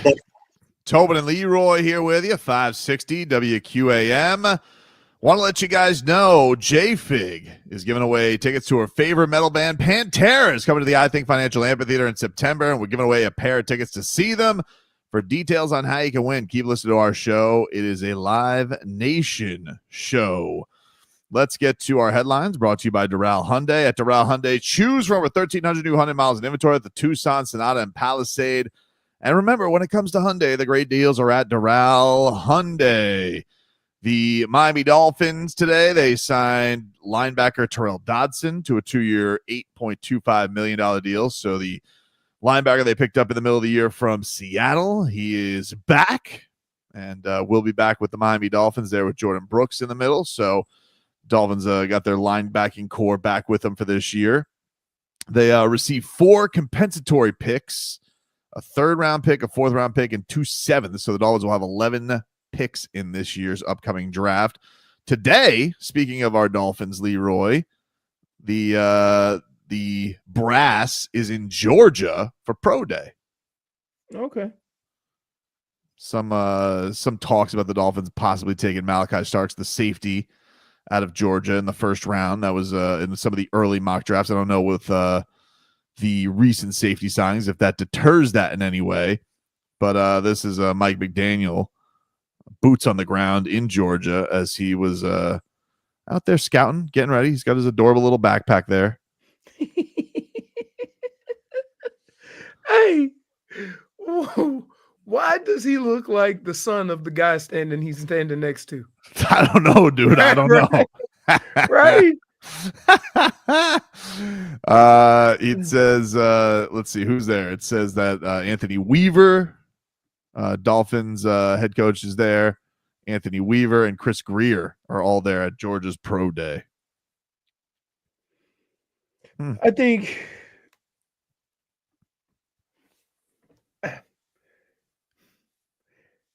with this team, it's not who, it's how, right? It's not who's playing on the team, it's how they play. And I think you can probably, if you change how you do things and the physicality in which you do things with on a daily basis and during a game, I think that who you get will also change. You know what I mean? If the organization has the mindset of we need to be more physical, did you get that from a coach? That he signed from here on out will reflect that. That's good. Did you get that from a coach? I like that. That feels like something if I said that though, you would laugh in my face, but I like that. No. I got it from common damn sense and been around football my whole life. But okay, so you need to I think that's almost like a book. It's not who but how. Yes. You know, guys. Because guess what? Here, think about this. Let's put it this way. If I took the same running backs and put them on the Detroit Lions, would their running style be different? Ooh. Because of the plays that are called and how they're asked to play the position. It's not who but how. Right.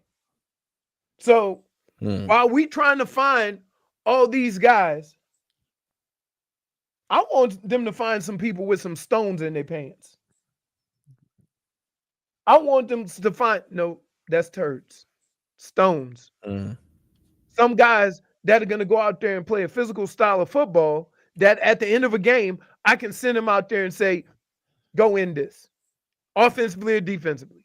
Can anybody get stones? No. Or is it how you get stones? No. This is why we can't have real conversations. No, we were having a good football conversation. Why are you being like that? Marcos, he's like the badass kid you can't take nowhere. Can't take him nowhere. Can't take you nowhere. Tearing up other people's stuff. What do you mean, dude? We were on the same page, baby. So think of the attitude that Dan Campbell has gone into the Detroit Lions with. Sure. I'm more than sure that all the guys on that team weren't used to playing that style of football. But he came in and changed the culture, right? He changed how they were going to run plays. He changed how they were going to go about their business. He changed how they were going to play defense. He changed all these things. And now they're one of the most physical teams in football. Wasn't who he was, but it's how he did it. No, it wasn't who was on the team. That. It wasn't who was on the team. Because some of those same guys were on the team. Some of them. Right. So if Mike McDaniel plays a more physical style up front, that means offense and defensive line. I can't say anything about defense because they are very physical. They play aggressive football. They get after the quarterback. I think Mike McDaniel just comes back as like, he's almost like Mark Zuckerberg, where he tries to become all manly and he's doing like jujitsu and bare knuckle fighting. And he's just a different guy. He don't need to be tough. He needs to be well, I would disagree with that. Here's what I would say. You don't need to be a tough coach to understand what wins. He doesn't have to be tough, but I will tell you, if we have another one of these cold games, he better be wearing the right amount of layers, because he tried to be tough for one of those games and it was too cold. We almost lost him. We almost lost him. He was to the elements. He's very thin, and he needs to be wearing as many, even if it's like he's got those thin Under Armour like thermals under the hoodie. He needs to be bundled up, because I can't have him shaking with the play call sheet. Okay. All that being said, I just think as an overall system, how they do things is not conducive to winning consistently. And look, just look at football. Look at the teams that are winning. The one thing consistently that we talk about are the offense and defensive lines, right? I mean, to be honest, the only reason why Baltimore didn't win is because their coach stopped being physical. He stopped being physical with the guy they brought in to be the most physical. Cat for Life says, I see McDaniel coming back with a neck tat. No, he won't. It'll hurt. What are you talking about? Because he's got arm sleeves. He's going to have one of those little Indian hand tattoos. Temporary. Hammer? Yeah. He's going to have a tattoo? Yes. Yes. He ain't going with a crossbone and skull. Does he come back looking like Tyson? Oh, no. He ain't come back with the Mike Tyson. No. Oh, man. We'll take a break. Omar Kelly's going to join us later on this hour. We'll be back with more after this.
Heat fans, now is your chance to embark on a behind-the-scenes tour at Miami's premier sports and entertainment venue, the Kaseya Center, home of your three-time NBA champion Miami Heat. Step inside the iconic Miami Heat locker room and training facilities, arena suites, and lounges, the media control room, and many, many more places. Visit kaseyacenter.com/tours and book your guided tour now. We went on this over the summer. It was a really good time. We enjoyed it.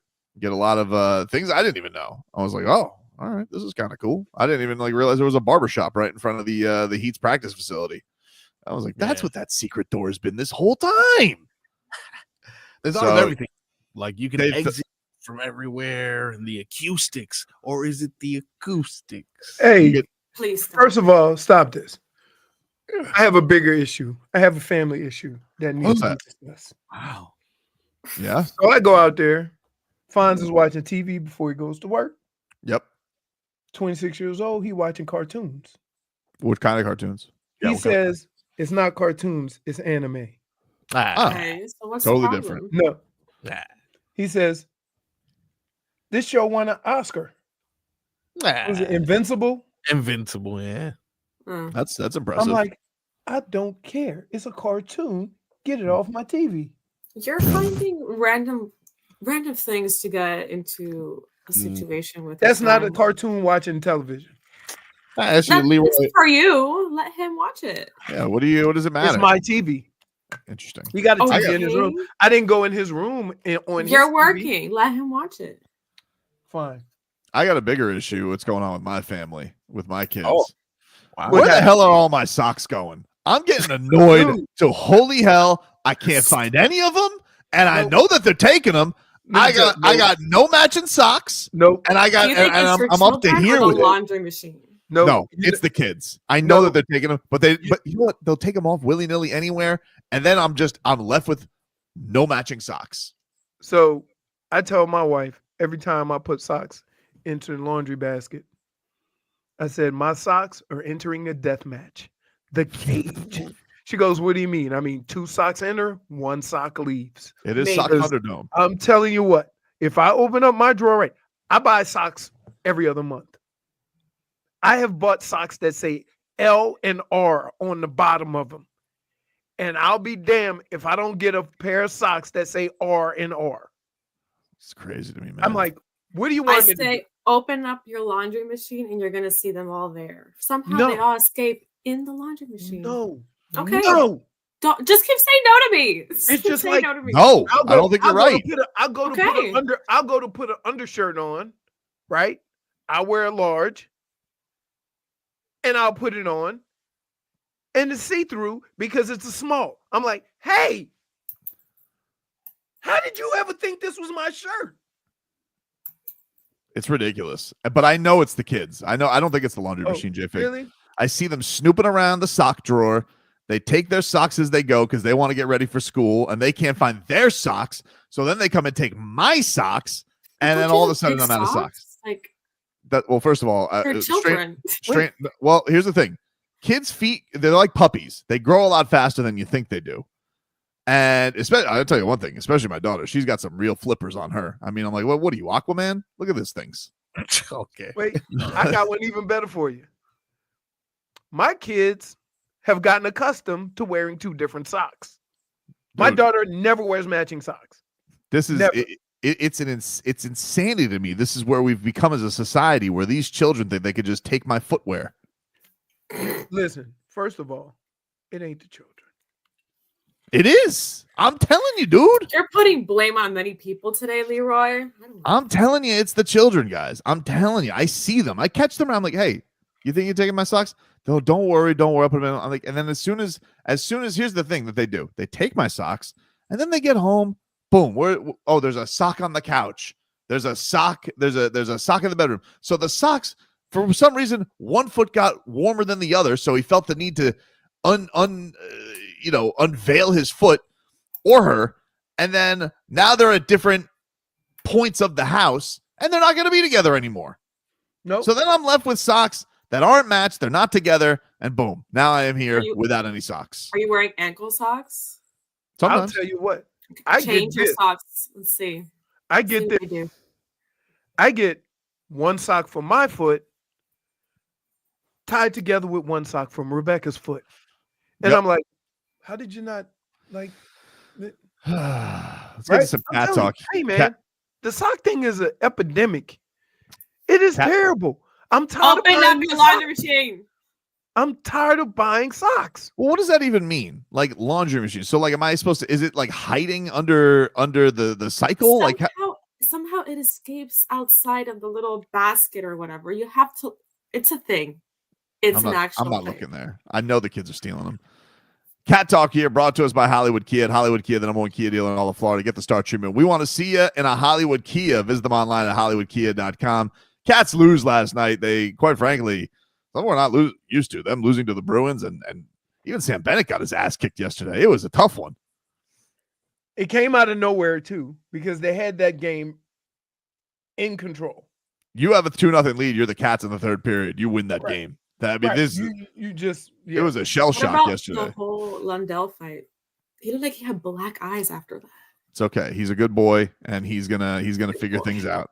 But here's Paul Maurice. Figure it out when he can see again, because No, they took it. They got their ass kicked by the Bruins yesterday. It's not like usually not only do the Panthers beat them on the ice, but they beat their ass. And yesterday, it felt like the Bruins, after losing Marchand, like they just had some pent up rage on the Cats. Definitely, that's exactly what it was. Like they wanted were. to show how mad they were. They were. We took their squeeze, and they just took it all. They were lashing out. But here was Paul Maurice before the game talking about all the malcontents in their locker room now.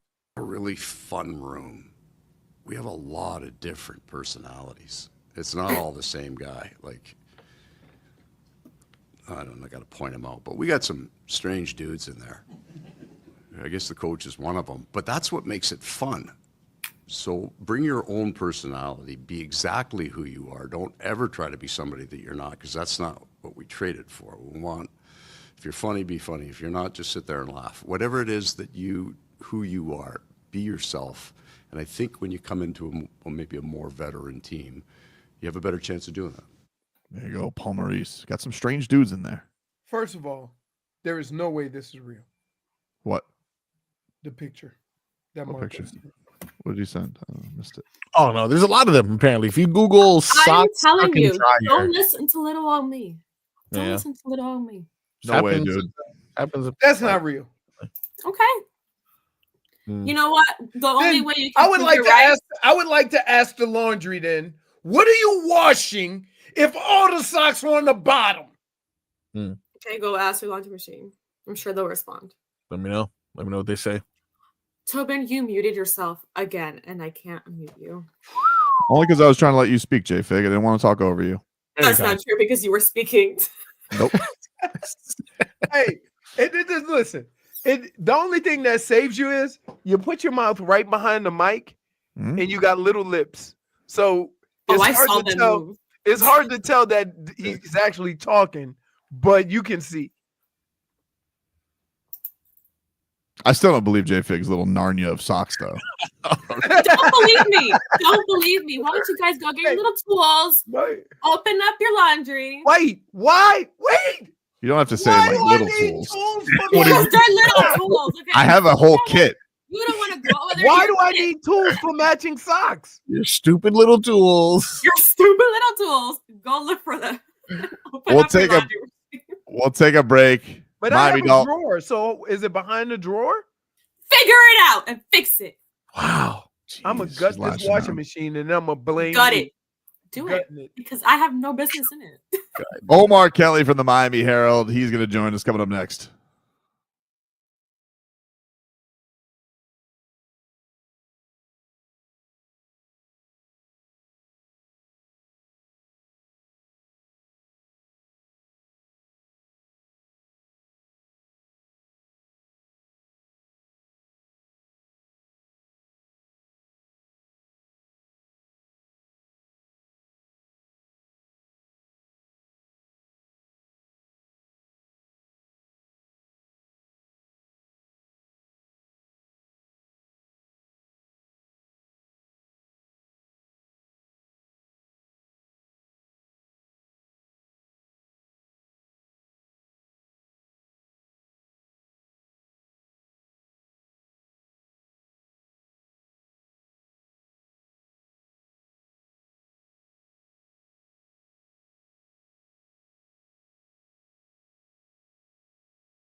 Welcome back, everybody. Tobin and Leroy here with you. 560 WQAM.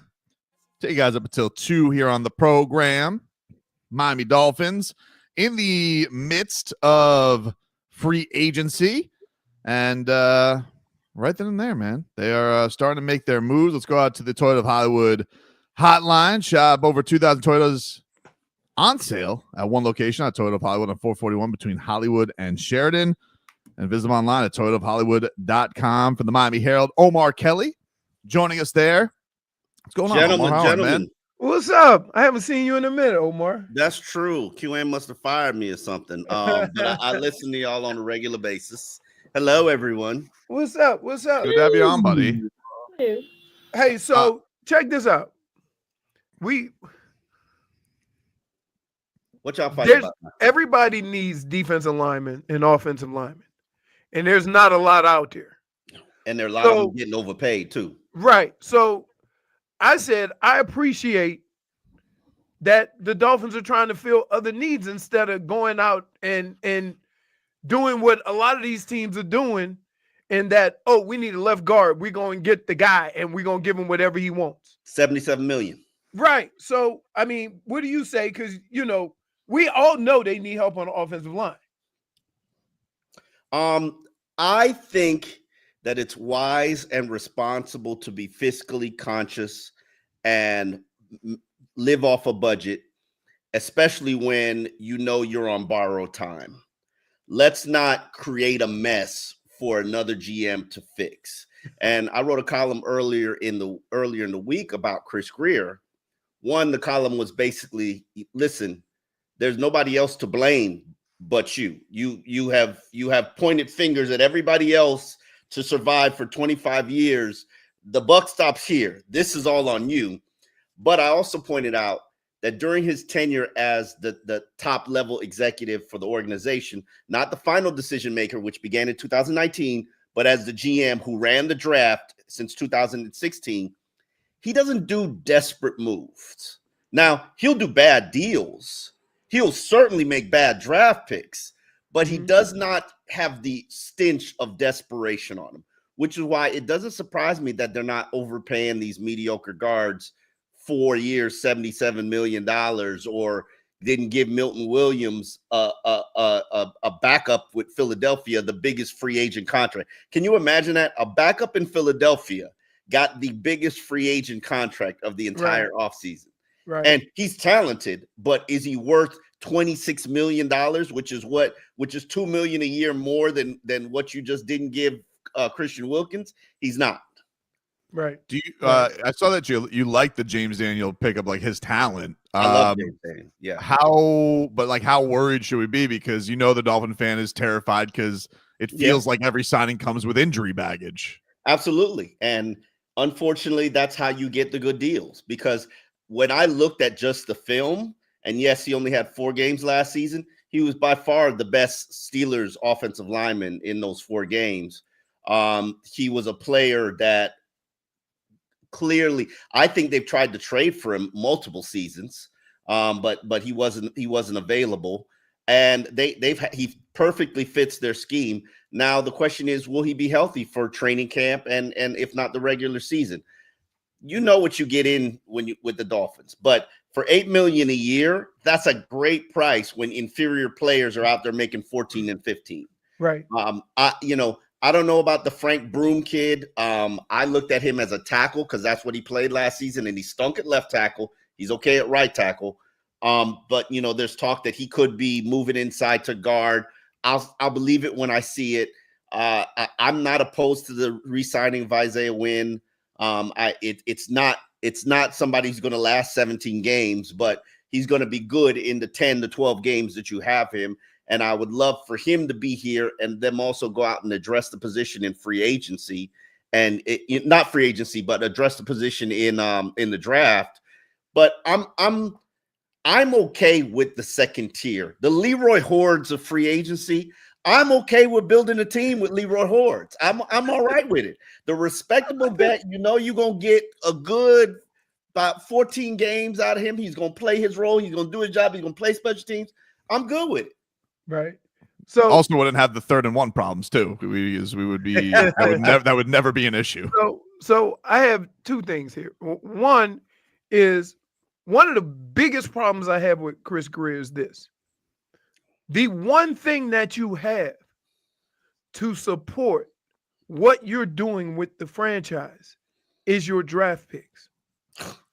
And you let them all walk. Nobody does. But Omar, nobody does that. Because it's the thing that shows that you are building a team and you are picking talent well. They've let more guys walk than I'll agree with you, and I'll do this with you. I hear your point, but are you willing to pay Robert Hunt $20 million a year? No, that was a shock. That was the price. I got that you. Was the price. Are you willing to pay Jevon Holland $15 million a year? Everybody on this group knows Jevon Holland ain't no $50 million a year player. But here's the deal with Jevon. They just signed Holland. a backup who played 1/3 the snaps and has more interceptions than him. But one of the things about that position that's a little different is that it's so dependent on what you do up front. Okay. And so if you go sign $20 million corners and all that, if you don't have a pass rush, you wasted your money. I will counter you and say the Xavier Howard, Jalen Ramsey were contributors to them setting a sack record in 2023. Yep. True. And the safety play, even though it wasn't phenomenal, because I really don't think Jevon Holland he's made like 3 plays a year in 4 years. Like that's not a playmaking safety. I don't know where he gets this whole reputation as being a playmaker, because he's not. I saw Rashad Jones. I know what a playmaker looks like. He was not Rashad Jones. But I will argue with you. I'm not going to disagree with you that pressure helps the secondary, but the secondary also helps the pressure. If you make the quarterback hold the ball a second longer than he hopes to, they can get there. It goes hand in hand. Now, they didn't get pressure last year, and they weren't good in the secondary. So, but still, they produced a top 10 defense, which still blows my mind. But that was just the reality of the situation. Right. Are you happy that Tua is getting fat again? Because I think this is great. I don't want skinny Tua. I hated skinny Tua. Omar, I hate running Tua. I hated that entire idea. I like chubby jujitsu Tua. He played games. Hey, Omar, I told him this. I sent one word, off season. Whatever, dude. I don't care. I'm glad this is what he's doing in the off season. Premium condition. Let that man live his life. Yes. Listen, y'all judging him. He probably had like 5 beers and 20 wings at the time that y'all took the screenshot of him celebrating his birthday on a yacht. And we can tell, Omar. We can tell him. And every single one of y'all would look exactly like Tua look in a picture right now. Now, to your point, Tobin, I also preferred chubby Tua. Yeah.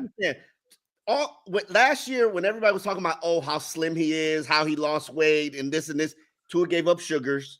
He trimmed down. You could see it, but he's thick. He's a thickum. Look at his mom and dad. They're thick. He is naturally thick. That is his build. He is Samoan. He's thick. He was always thick. He was never thin. He's always going to be thick. He's always going to have a booty on him. Like, y'all need to let Tua live, man. Let that man live in the offseason. Exactly, dude. Hey, there's no such thing as a thin Samoan. Right? I'm just saying, here's the thing. I feel like he had a year where he was healthy. He had a year where he was healthy, and then it's like, now it's on my terms. Now I can go do things. I'm gonna add things. It's like, no. Don't go away with what worked. And what worked was weight and not running. No, he disagrees with you, because I actually agreed with you last year. The whole putting on weight and trying to be runner and more athletic, it didn't make sense to me. and then it got knocked out of his mind in game number 2. Like, no, dude. But he wants to be more elusive, not necessarily a scrambler. But I don't disagree with you, Tobin. I hate that this picture is just being Nick Hicks is going to have a field day with you people.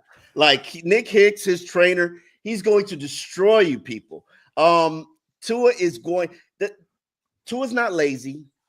If there's anything that he can do to improve his game, he's going to do it every single offseason. Let that man have a week to eat his wings and drink his beer. I was honestly shocked he had a beer in his hand because I didn't even know he drank beer. Like Tua, I honestly would think Tua doesn't even drink. I would, in my mind, that's how like purist he is of an athlete. I really don't think Tua drinks, and I probably don't think he drinks. Like I think the beer was in his hand is like when you he was passing it on to somebody. No. I'm not really a drinker, and if I want to hold on to something in a social setting for a very long time, it'll be a beer because I can hold that thing for like 3 hours. You can nurse it. Yep. Yeah, I can just sip and sip and sip. I'm not going to drink it. It's not going to get chugged. And I think that I got to ask around because I am mind blown that y'all are obsessed that he's like a little bit chunky and we would all look like that on the boat. But Tua was drinking and I was like, yo, that's kind of a little weird for me. Is Eichenberg finally gone? Like they're not bringing him back, are they? I say, hey, every team has one of those guys that can play 3 positions, whether you like him or not. You're right. And that's why he may come back. I want him to have a fresh start. He deserves a fresh start. If he's sitting there for the minimum salary, would I sign him? Yes. Listen, he started playing bad when his shoulder went out. Does anybody care? No, they don't. Right. And this has been 4 years of riding the Eichenberg Express. It is what it is. We know what it is. He's not coming back here to start. Would I sign him as a backup, as a 6th, 7th guy? Absolutely. For like a minimum or 1 year, $2 million. But here's the thing. Because of your reaction, Tobin, he needs a fresh start to go somewhere else. Michael Dieter, you don't even realize that he was a starter for the Washington Commanders. Was he really? Yes, he was. I didn't know that. And that's 3 years removed from being a bust here. Like, sometimes Noah Igbenogany, starter for the Washington Commanders all season. Right. Sometimes guys just need a fresh start. Right. And Eichenberg, he can play. Am I interested in counting on him? Absolutely not. I still think he poked out Zach Sealer's eye. I still think it was him. No, he didn't. That's the one thing. Like he said. No, I think Zach said.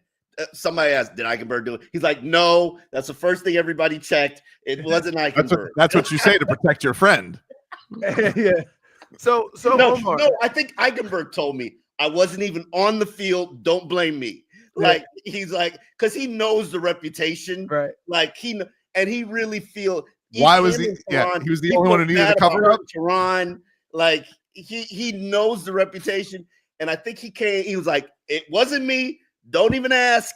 I didn't do it.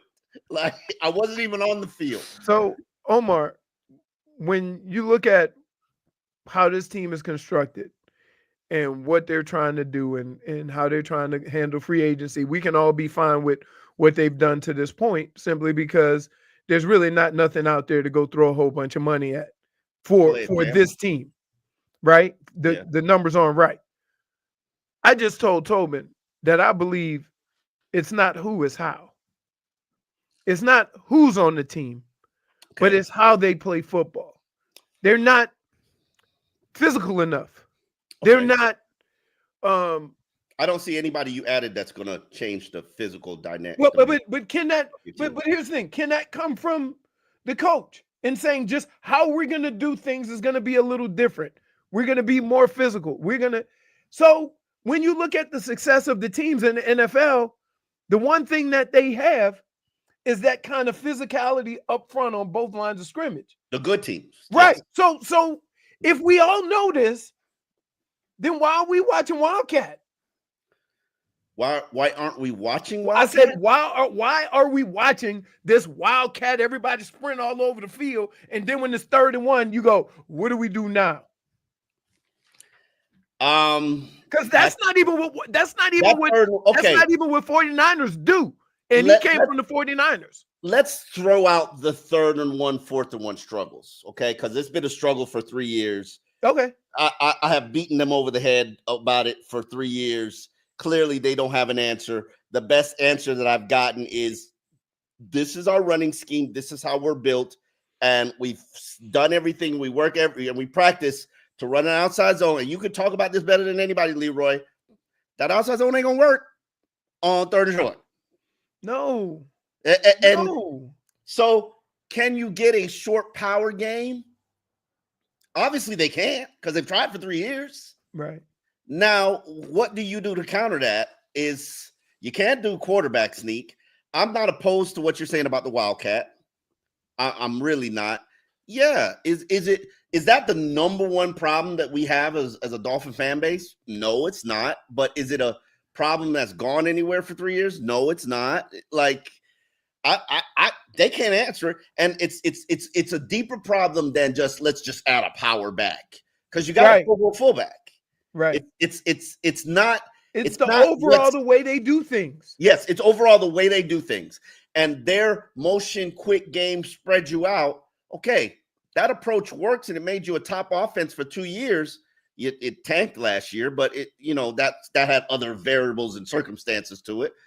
But the problem that you have at 3rd and 1, 4th and 1, short yardage conversion, that's a completely different entity. That is a major problem that they have to fix, but it has nothing to do with your left. You didn't have success last year because you couldn't run the ball, not because you couldn't convert 3rd and 1. Well, because here's the other problem is they tried to run the ball, but then you get in 2nd and 12 and 2nd and 13 because you run that wide zone, and now you're behind the chains, and now you're playing catch-up football, and you do it 5 drives a game to where you can have success running the football because there's nothing wrong with 2nd and 7. But that's an offensive line problem in my mind. You think it's an offensive line? So I think that's all. They weren't get you anything. Okay. They weren't get you any because you can't go from running for 2,400 yards and 5 yards a carry in one season to inept, inefficient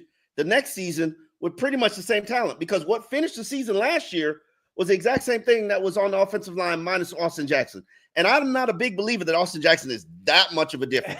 Now, with Austin Jackson, they did have a 4-game span where they ran for 150 yards. Right. That with Austin Jackson, and then he went down in Buffalo, and the running game disappeared with the exception of Cleveland.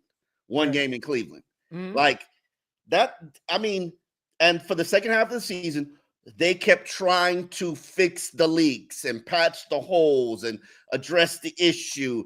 And Isaiah Wynn finally got unleashed, and then it came alive, and then it disappeared again. And by the time we got to the end of the season, you know, Leroy, players just trying not to get hurt. Like that's all they trying to do. Once you realize you ain't getting there. Once you realize, once they got to the first quarter and saw Kansas City was blowing out whoever they were or losing to Denver, I forget what it was. They was like, yeah, we done.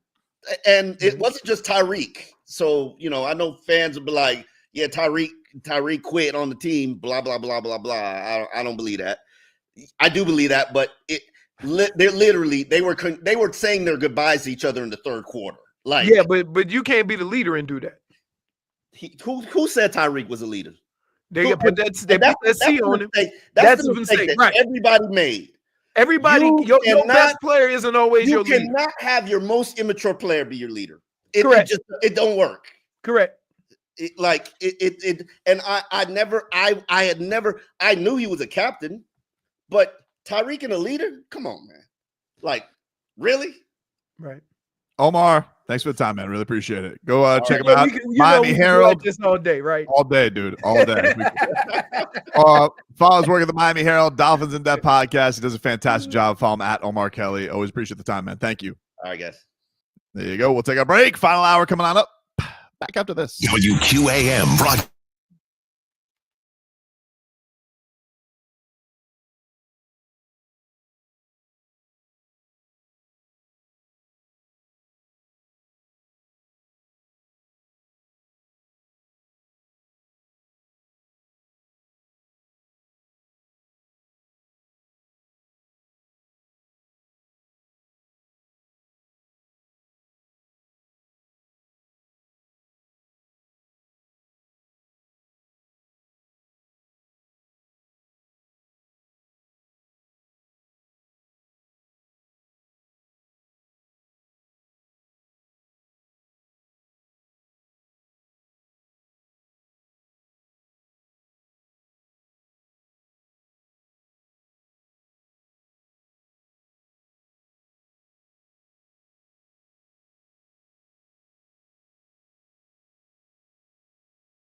Welcome back, everybody. It's Tobin and Leroy here with you. 560 WQAM. Take you guys up until 2 here on the program. Thanks again to Omar Kelly for stopping by the show today. Thank you to Tony Fiorentino for stopping by the show today. If you missed those interviews, you guys can catch them on the YouTube channel, Miami 560 WQAM, on the Twitch channel, Miami 560 WQAM, and on our podcast, all podcast platforms. Subscribe, Tobin and Leroy. Let us get to our headlines, brought to you by Doral Hyundai. At Doral Hyundai, choose from over 1,300 new Hyundai miles in inventory at the Tucson, Sonata, and Palisade. Remember, when it comes to Hyundai, the great deals are at Doral Hyundai. The Miami Heat, they're back on the hardwood tonight against the Los Angeles Clippers. That's an 8 o'clock tip-off tonight from the Kaseya Center. A little bit later today if you guys are traveling down there. And preheat gets going. 6:45, Solana will have your coverage. Clippers played last night. They lost to the Pelicans. Zion had a triple-double, 22 points, 10 rebounds, 12 assists. Kawhi had 29. But you would assume with Kawhi playing, Froggy, J-Fig, I would assume that he's probably not going to go tonight. That's just what Kawhi is at. So I would imagine he's not going to go. Ben Simmons is out. He didn't travel with the team. Norman Powell, one of their... First of all, Ben Simmons, I didn't even know he was playing. He's a Clipper. So him being out. Right. He's a Clipper. Okay. He's a Clipper. No, I know that now. I'm saying, you said, oh, Ben Simmons didn't make the trip. I'm like, wow, that's where we are now? You know who his agent is. Is he Clutch? Bernie Lee. It used to be Clutch. Bernie Lee. Yep. I think Bernie Lee has a couple Clippers. I wonder if he'll be boots on the ground tonight. Oh, Bernie. Bernie. Ah, Bernie. Lashing out with his Shams tweets. Oh, Bernie, you What a time to be alive. Oh, is he just going to stay? Is he from down here? I believe he has a place down here. I believe he's Canadian, actually. So you think he's going to stay down here for a couple of weeks? And I'm sure he probably still has a place down here, or has a place to stay down here. Let's do this. I'm sure that. Oh, I'm sure he's very much looking forward to the 25th as well. One would Get think. that playa, baby. It's just you got to have rum with that playa vibe. It's really, I haven't done it yet. I'm gonna try it. It really just makes you want to party. It really just makes you want to party. I'm gonna wait this weekend. I'm gonna be at my pool. I'm gonna get in my pool and watch some Players Championship, and then I may enjoy a playa and rum. I'll get back to you on that one. Let us know how it goes. I'll let you know how it goes. Spo was saying some crazy things yesterday at practice. Just after practice, I'm saying him. Oh, he's a month into this crazy talk. Dude, he said something yesterday, though. Guys, listen.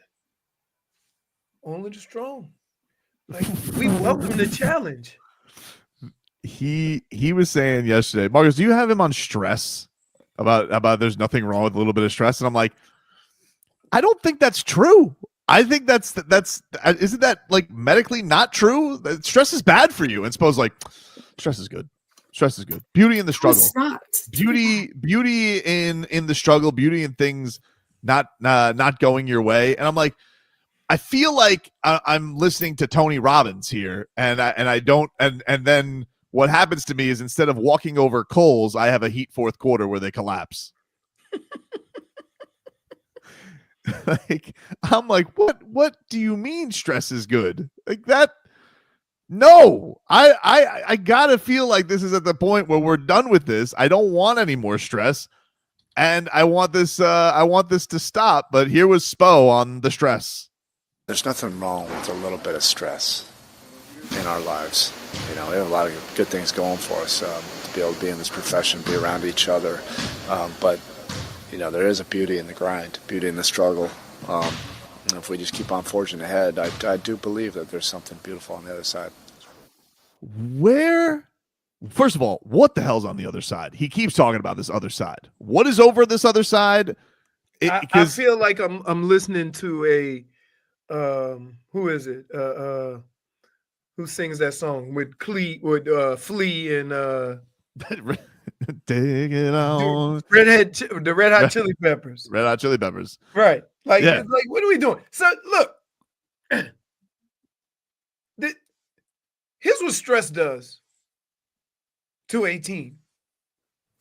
Makes you shoot quick threes. What's going on? Makes you come up short on shots you've been making your whole life. Stress makes your body react a certain way. You don't need that kind of stress. You know, some of the best players in the world get in those tense situations and they're able to relax because they've been in those situations and they can go out and perform. Stress in those stressful situations make you do some crazy things. So, yeah. He says it's good. Wait, stress to a kicker that has to make a 45-yarder to win a game makes him pull it. Where the hell did he be nervous? Yeah, fine. But it's not good. No. Do you have him again? Can I hear it? Because he just, and even the way he says it, I'm just like, I'm a little disarmed by how he's like, yeah. It sounds like we sitting around the hookah bar. I ain't It's gonna lie. starting to sound comforting. Like, There's nothing comforting about it. Stress. Look, stress. It's like we all love some stress. That's why I come here. Wrong with a little bit of stress in our lives. You know, we have a lot of good things going for us to be able to be in this profession, be around each other. But, you know, there is a beauty in the grind, beauty in the struggle. If we just keep on forging ahead, I do believe that there's something beautiful on the other side. I don't see beauty in this. This man is definitely going home, and he's like hitting the heavy bag with no gloves on. Like like I don't believe him. Like I think he is. I think he goes home. I really do. I think he goes into his lair, and I just feel like there's a projector on the wall, and it's had every fourth quarter, and I think he stays up till 4 a.m. just watching every fourth quarter just collapse in front of his eyes, trying to figure this out. That sounds like we're the assumption that we're all making is that the beauty is available. When are we going to get to the point where we realize that maybe this team isn't good enough to withstand the stress? Like, we all would like to think so because we've seen all these guys perform. We've seen all these guys do well. But, like, I don't know. They just do things that aren't typical of how they do things at the end of games. It's like there's good pieces, but the sum of the parts are not good. You know, like, well, because you can't figure out when to, like, so say you have 8 guys who could probably be starters on an NBA team, but you can't figure out the combination of playing them to get the most out of those 8 guys.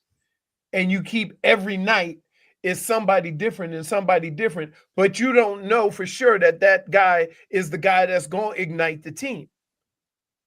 And that's a tough spot to be in. That's why I've always said you need 2 guys who you know you can count on X amount of points from, day in, day out. And it comes from maybe 3 or 4 guys on this team. And you don't know which 4 is going to be on it, or which 2 of the 4 is going to be on any given night. Yeah, it's kind of like the thing with Wiggins too. It's like I watch Andrew Wiggins and I'm like, this guy looks like a really talented player. And this is what everybody will say. But then it's like, I think it's kind of lulls out of the game for a little bit. Right. You're just like, huh. You know, I was like I was listening to Jeff Teague talk about this yesterday. He's like, Wiggins is always going to get his 20, but it's like, I don't know. There's just something that's not like that. There's that not that needle moving thing with him. Right. You know? And it's here. He fits in the same spot as Jimmy with the Warriors. Like that added piece to go with Steph. The difference between him and Jimmy is I would say that Jimmy is probably more reliable on a nightly basis. But you'll have stretches where Wiggins could damn near win the MVP or the finals. Right? Of course. No, like you can't look at Andrew Wiggins like I watch him play basketball. Like, man, this guy is a beautiful basketball player. There are times where he looks like the single-hand most dominant player on the floor. Nobody can stop him. Right. And then it's just like, where'd it go? And I just don't know. Like it's hard times right now, man. Yes, it Hard is. times. Man. Take a break. More to come here on the show. Back after this.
Sunshine, lollipops, and rainbows. Everything that's wonderful is what I feel when. You gotta love just the competitive nature of what's going on right now. I mean, we've been battling, for several games, and I really liked, a lot of the things that were going on, even in some of these losses. There's a lot more good things, and I love the expectations of this franchise in this city right now. And I see something amazing on the other side. Sunshine, lollipops, and rainbows. Everything that's wonderful. But I've been saying this for a while. There's a lot more good things happening than not. And sunshine, lollipops, and rainbows. Everything that's wonderful is what I feel when we're together, brighter than. I don't know, man. I don't know. I know you've been saying it, Spo. I always used to believe you. I always did. He was such a voice of soothing reason. I would just get mad at his optimism. It's positive outlook on life. It's seeping into the players too. I don't like it. I know. Bam yesterday was like, he was also talking about he was the one who brought up the whole stress thing, and I was like, hey, dude, what are you talking? You got Bam yesterday in practice? It's 15 minutes of heat. Go ahead, Marcos.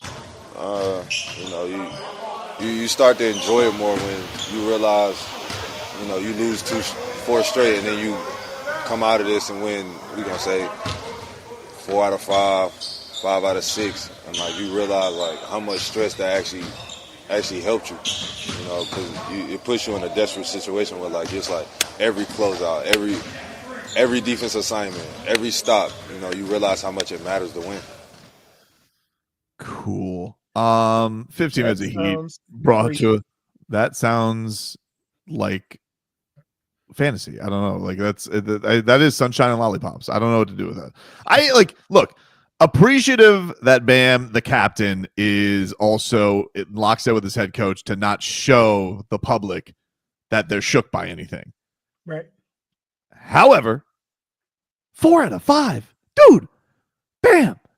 You guys haven't won 4 out of 5 since New Year's. And you've only done it twice this year. 4 out of 5. I'd kill for 4 out of 5. You kidding me? 4 out of 5. Not even 4 in a row, which you've only done once. 4 out of 5.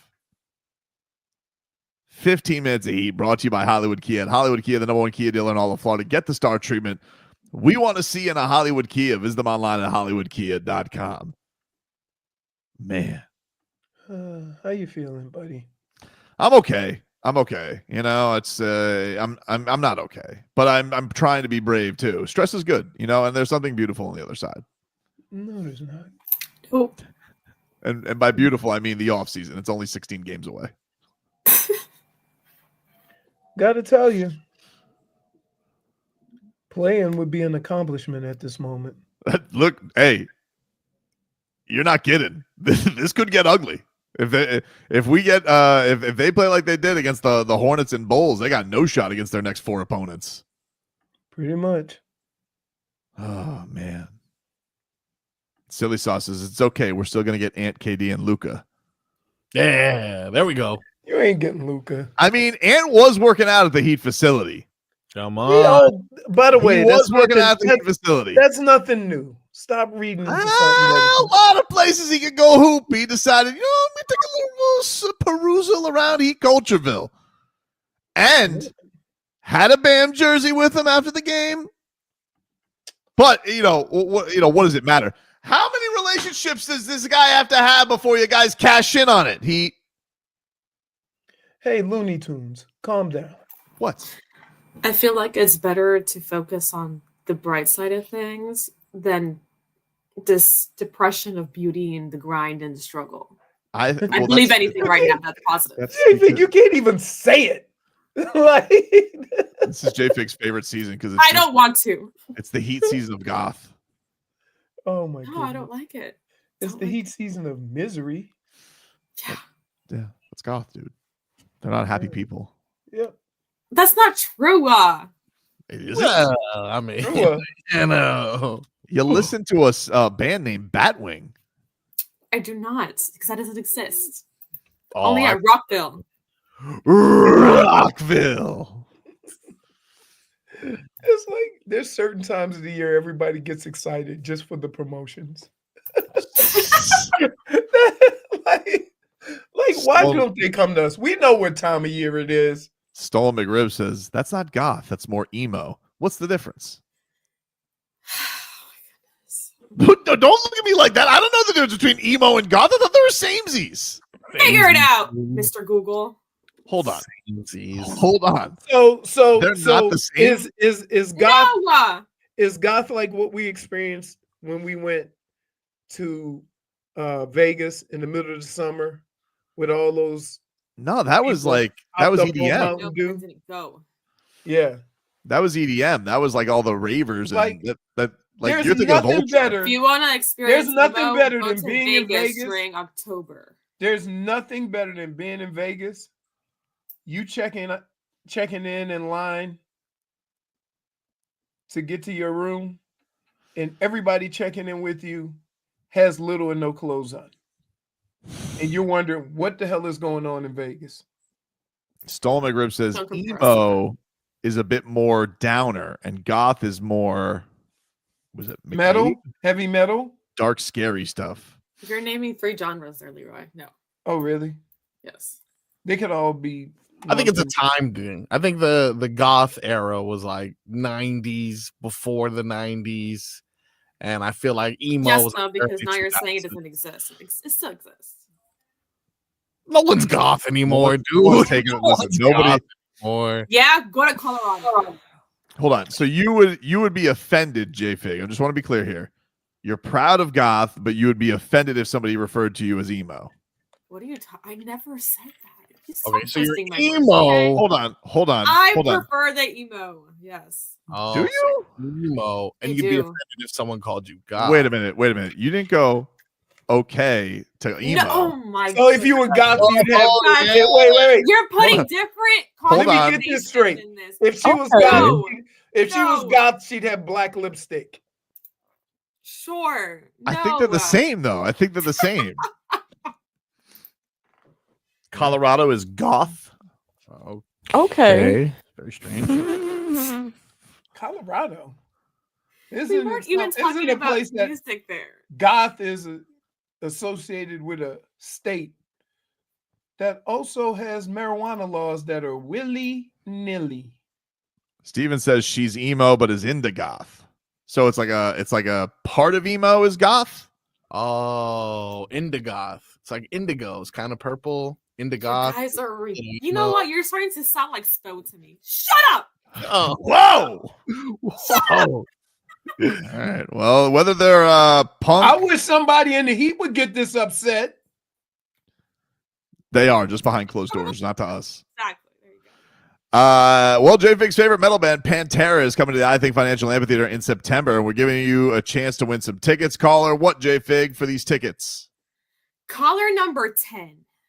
Wow. Take it out on Marcos. Caller 10 to 305-567-0560 is going to win themselves a pair of tickets to Pantera. Caller 10 to 305-567-0560. Mario's saying we forgot Emo Jimmy.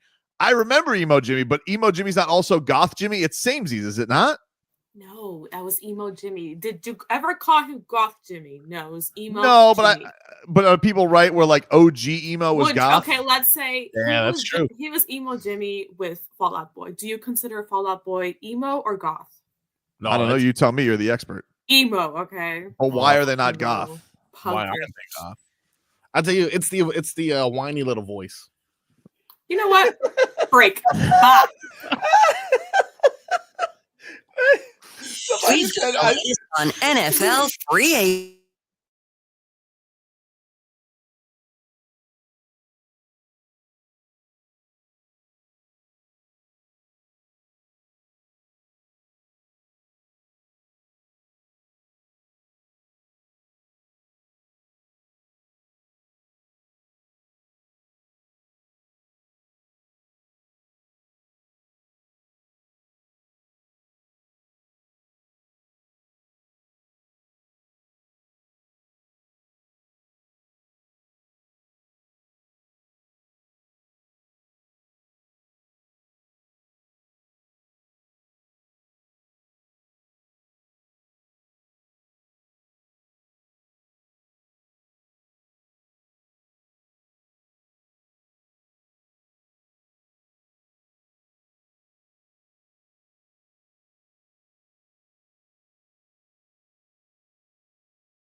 Rats off a ship.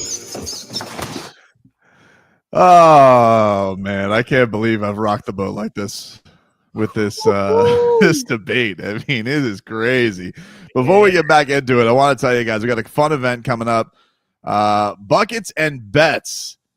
WQM invites you to experience every buzzer beater, every heart-stopping moment at Odyssey's Buckets and Bets on March 20th to the 23rd. Presented by Hard Rock Bet, we're transforming the Seminole Hard Rock Hotel and Casino in Hollywood into the ultimate college basketball tip-off weekend. Immerse yourself with massive LED screens, beers with your crew, and real-time betting action. VIP tickets and packages available at Ticketmaster.com. You guys can get all the info at WQAM.com. It's offered by the Seminole Tribe of Florida. Must be 21 or older and physically present in Florida to wager. Terms and conditions apply. Gambling problem? Call 1-888-ADMIT-IT. Seminole Hard Rock Hotel and Casino in Hollywood. It's sponsored by Gunther Mazda. For car buying done your way, you've got to get to Gunther Mazda. Frogboy, so you got a call in and try and settle the Goth Emo debate. Could you please clarify? Yes, Tommy from Boynton Beach is winner of the Pantera tickets, was kind enough to let me know this is really the difference if we care. Goth accepts that the world is bleak, dark, non-emotional about it. They get it. Whatever. It sucks. Emo, whiny little babies about it. Wow. Man, life is bad. I don't like that. Wow. Don't like that. Let us I kind get of like to- what Dave South said though. Goth looks more like 18s. And emo looks more like 2002, you know? That's true. That is true. Let's get to Rats Off a Ship there, Jennifer. Well, first we have Zach Wilson getting fixed by Mike McDaniel. What do you think? I gotta tell you, dude, I'm Rats Off a Ship on him fixing Zach Wilson. I kind of think Zach Wilson sucks, respectfully. I wish him no success, but should we get to the point where Mike McDaniel did actually have to fix him? Look, I hope Mike McDaniel can fix him. I just don't know that there's fixing him. And I don't know. I'm Rats Off a Ship. I got to be honest with you. I don't think there's a chance of it. Leroy? I'm not Rats Off a Ship. Wow. I think there's too many times in the NFL where bad organizations ruin a good player. Now, I'm not saying Zach Wilson's good, but I'm saying get him in an environment where a coach knows how to handle a quarterback, and we'll see. But until that happens, I'm not just going to dismiss a guy as sucking. Guess what? We all thought Sam Darnold sucked, right? Yeah. Okay. So it's possible. That's all I'm saying. That's why I can't be Rats Off a Ship. Do you think Seattle's going to win the West? San Fran, Seattle, the Rams, and Arizona. I would say the Rams are favorite. Seattle be second. Okay. Jennifer, where are your Rats with Mike McDaniel fixing Zach Wilson? So I was very optimistic of Leroy. However, I'm Rats Off a Ship. Rats Off a Ship. Am I the only one? Go figure. The only guy who's not Rats Off a Ship. We just keep going to this Jets well a little too much, dude. They did it with Mike White. They did it with Tim Boyle. Just because this guy was drafted earlier, I'm supposed to have faith? Frog Boy? That has more to do with what they think of the Jets ruining players. I'm telling you. Froggy? He will not be fixed because he won't see a minute on the field. Tua starting every second of next year. So what you're saying is you don't wish him any success also? No, I do. See, Tobin's very mean. Very mean. He says this about people. It's mean. I feel like you're kind of mushing the team when you say things. It's not mushing the team. All I said was you are. I wish him no success. It's not that I won't root for him to get success once he's out there if we get to that scenario. But I'm not wishing it to happen. I don't want him on the field. I wish him no success. Yeah. Anyone who you said that But about. you know what? There's a nicer way of saying that. Is there? Yeah. You're saying, Yeah. listen, I'm glad we got Zach Wilson. I hope he never has to play.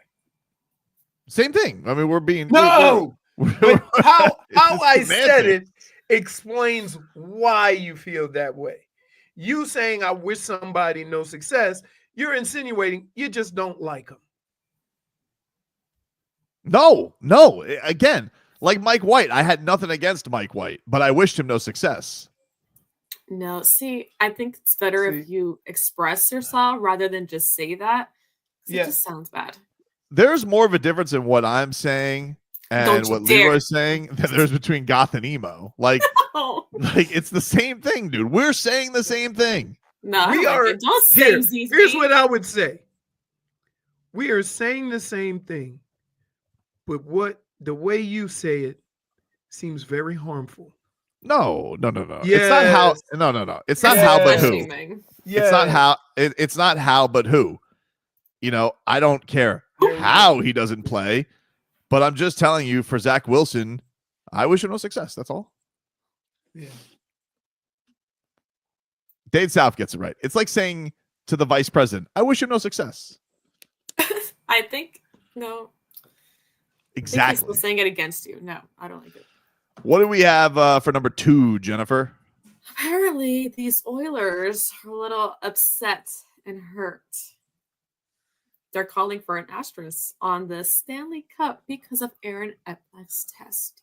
Oh, really? They're calling for an asterisk because Aaron Ekblad was a dirty cheat. Well, let me tell you something, Oilers. Last time I checked, the engravement's already over, dude. Rats off a ship. If you guys want to dictate what's on the Stanley Cup, maybe you win one, and then you could tell that dude Mike Bolt to go to the engraver and say, hey, put an asterisk next to Ekblad on there on the cup. But until you do so, shut up. Rats off a ship. This is amazing coming That's from a so guy. loser mentality. Yeah, Pretty sure he was tested during that time. This is amazing coming from a guy who goes, not a true loss. Are you I would with never us do or it to against us, Leroy? Yeah, are you with us? Yeah, apparently No. Are you rats off a ship? I'm rats off a ship, but I'm just saying, Tobin saying this doesn't have the same. No, it does. I'll tell you why. Because I know when a true asterisk is deserved. For example, let's take it When to you ask Pat Riley. When you take it to the 2020 and finals. ruined the team. No, that wasn't when I You're ruined just the going to team. go ahead and bring in a different sport. I have been accused of ruining the team this past offseason. The Pat Riley original question that got him in hot water was because I asked about Goran and Bam being hurt in the finals. That's a true asterisk because you're talking about actual key performers that the Lakers did not have to face. They got lucky. Like, did they fit that on their ring? What I would say is if the Panthers had to face the Oilers without Draisaitl and Connor McDavid because they got hurt in game 1, you know, much like the loser Vegas Golden Knights when they got to play Kachuk, who had a bird chest because his sternum was broken. Asterisk. But the Oilers saying, "Oh, he might have been juicing." Oh, shut up, you losers. I mean, good. Can you get a Stanley Cup in the last 2 decades? Not the same as the 2020 finals. You lose Goran Dragic. If you don't have Goran Dragic in a finals, you cease to having a finals.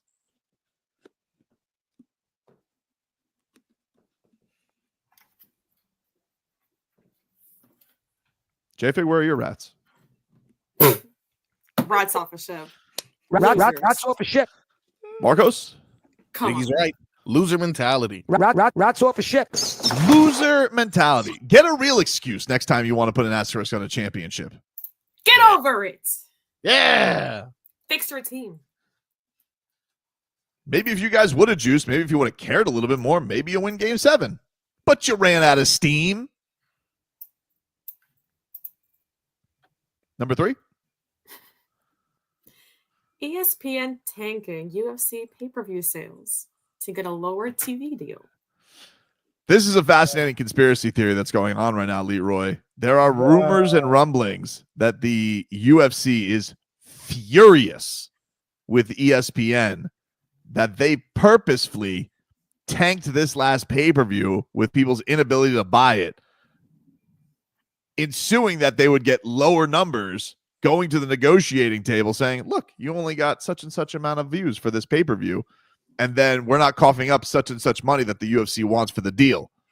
That's what the streets are saying, that the ESPN basically took a pay-per-view that they knew was going to be fine, but they're like, woof, woo.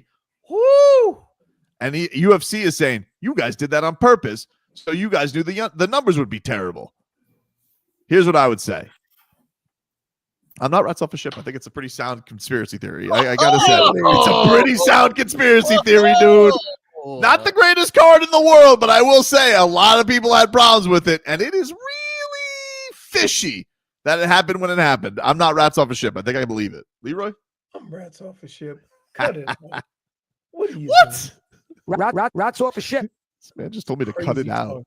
So you think that they declined to make money so they could save money? Exactly, dude. Exactly. That's got to be just diabolical. It's diabolical, is it not? It's a hard industry. Jennifer? Wow. I'm rats off a ship. Oh. Rats off a ship. I don't know, dude. Sounds like it could happen. Could happen. I'm not rats off a ship. You know, it is a diabolical conspiracy, but one crazy enough that it just might work. It just might work. It just might work. Unless you're UFC and you're like, what we're gonna do is we're gonna basically say that our partnership here is not working. So it opens up some more suitors to really beef it up to see if they can steal us away. Wow. Who's lying?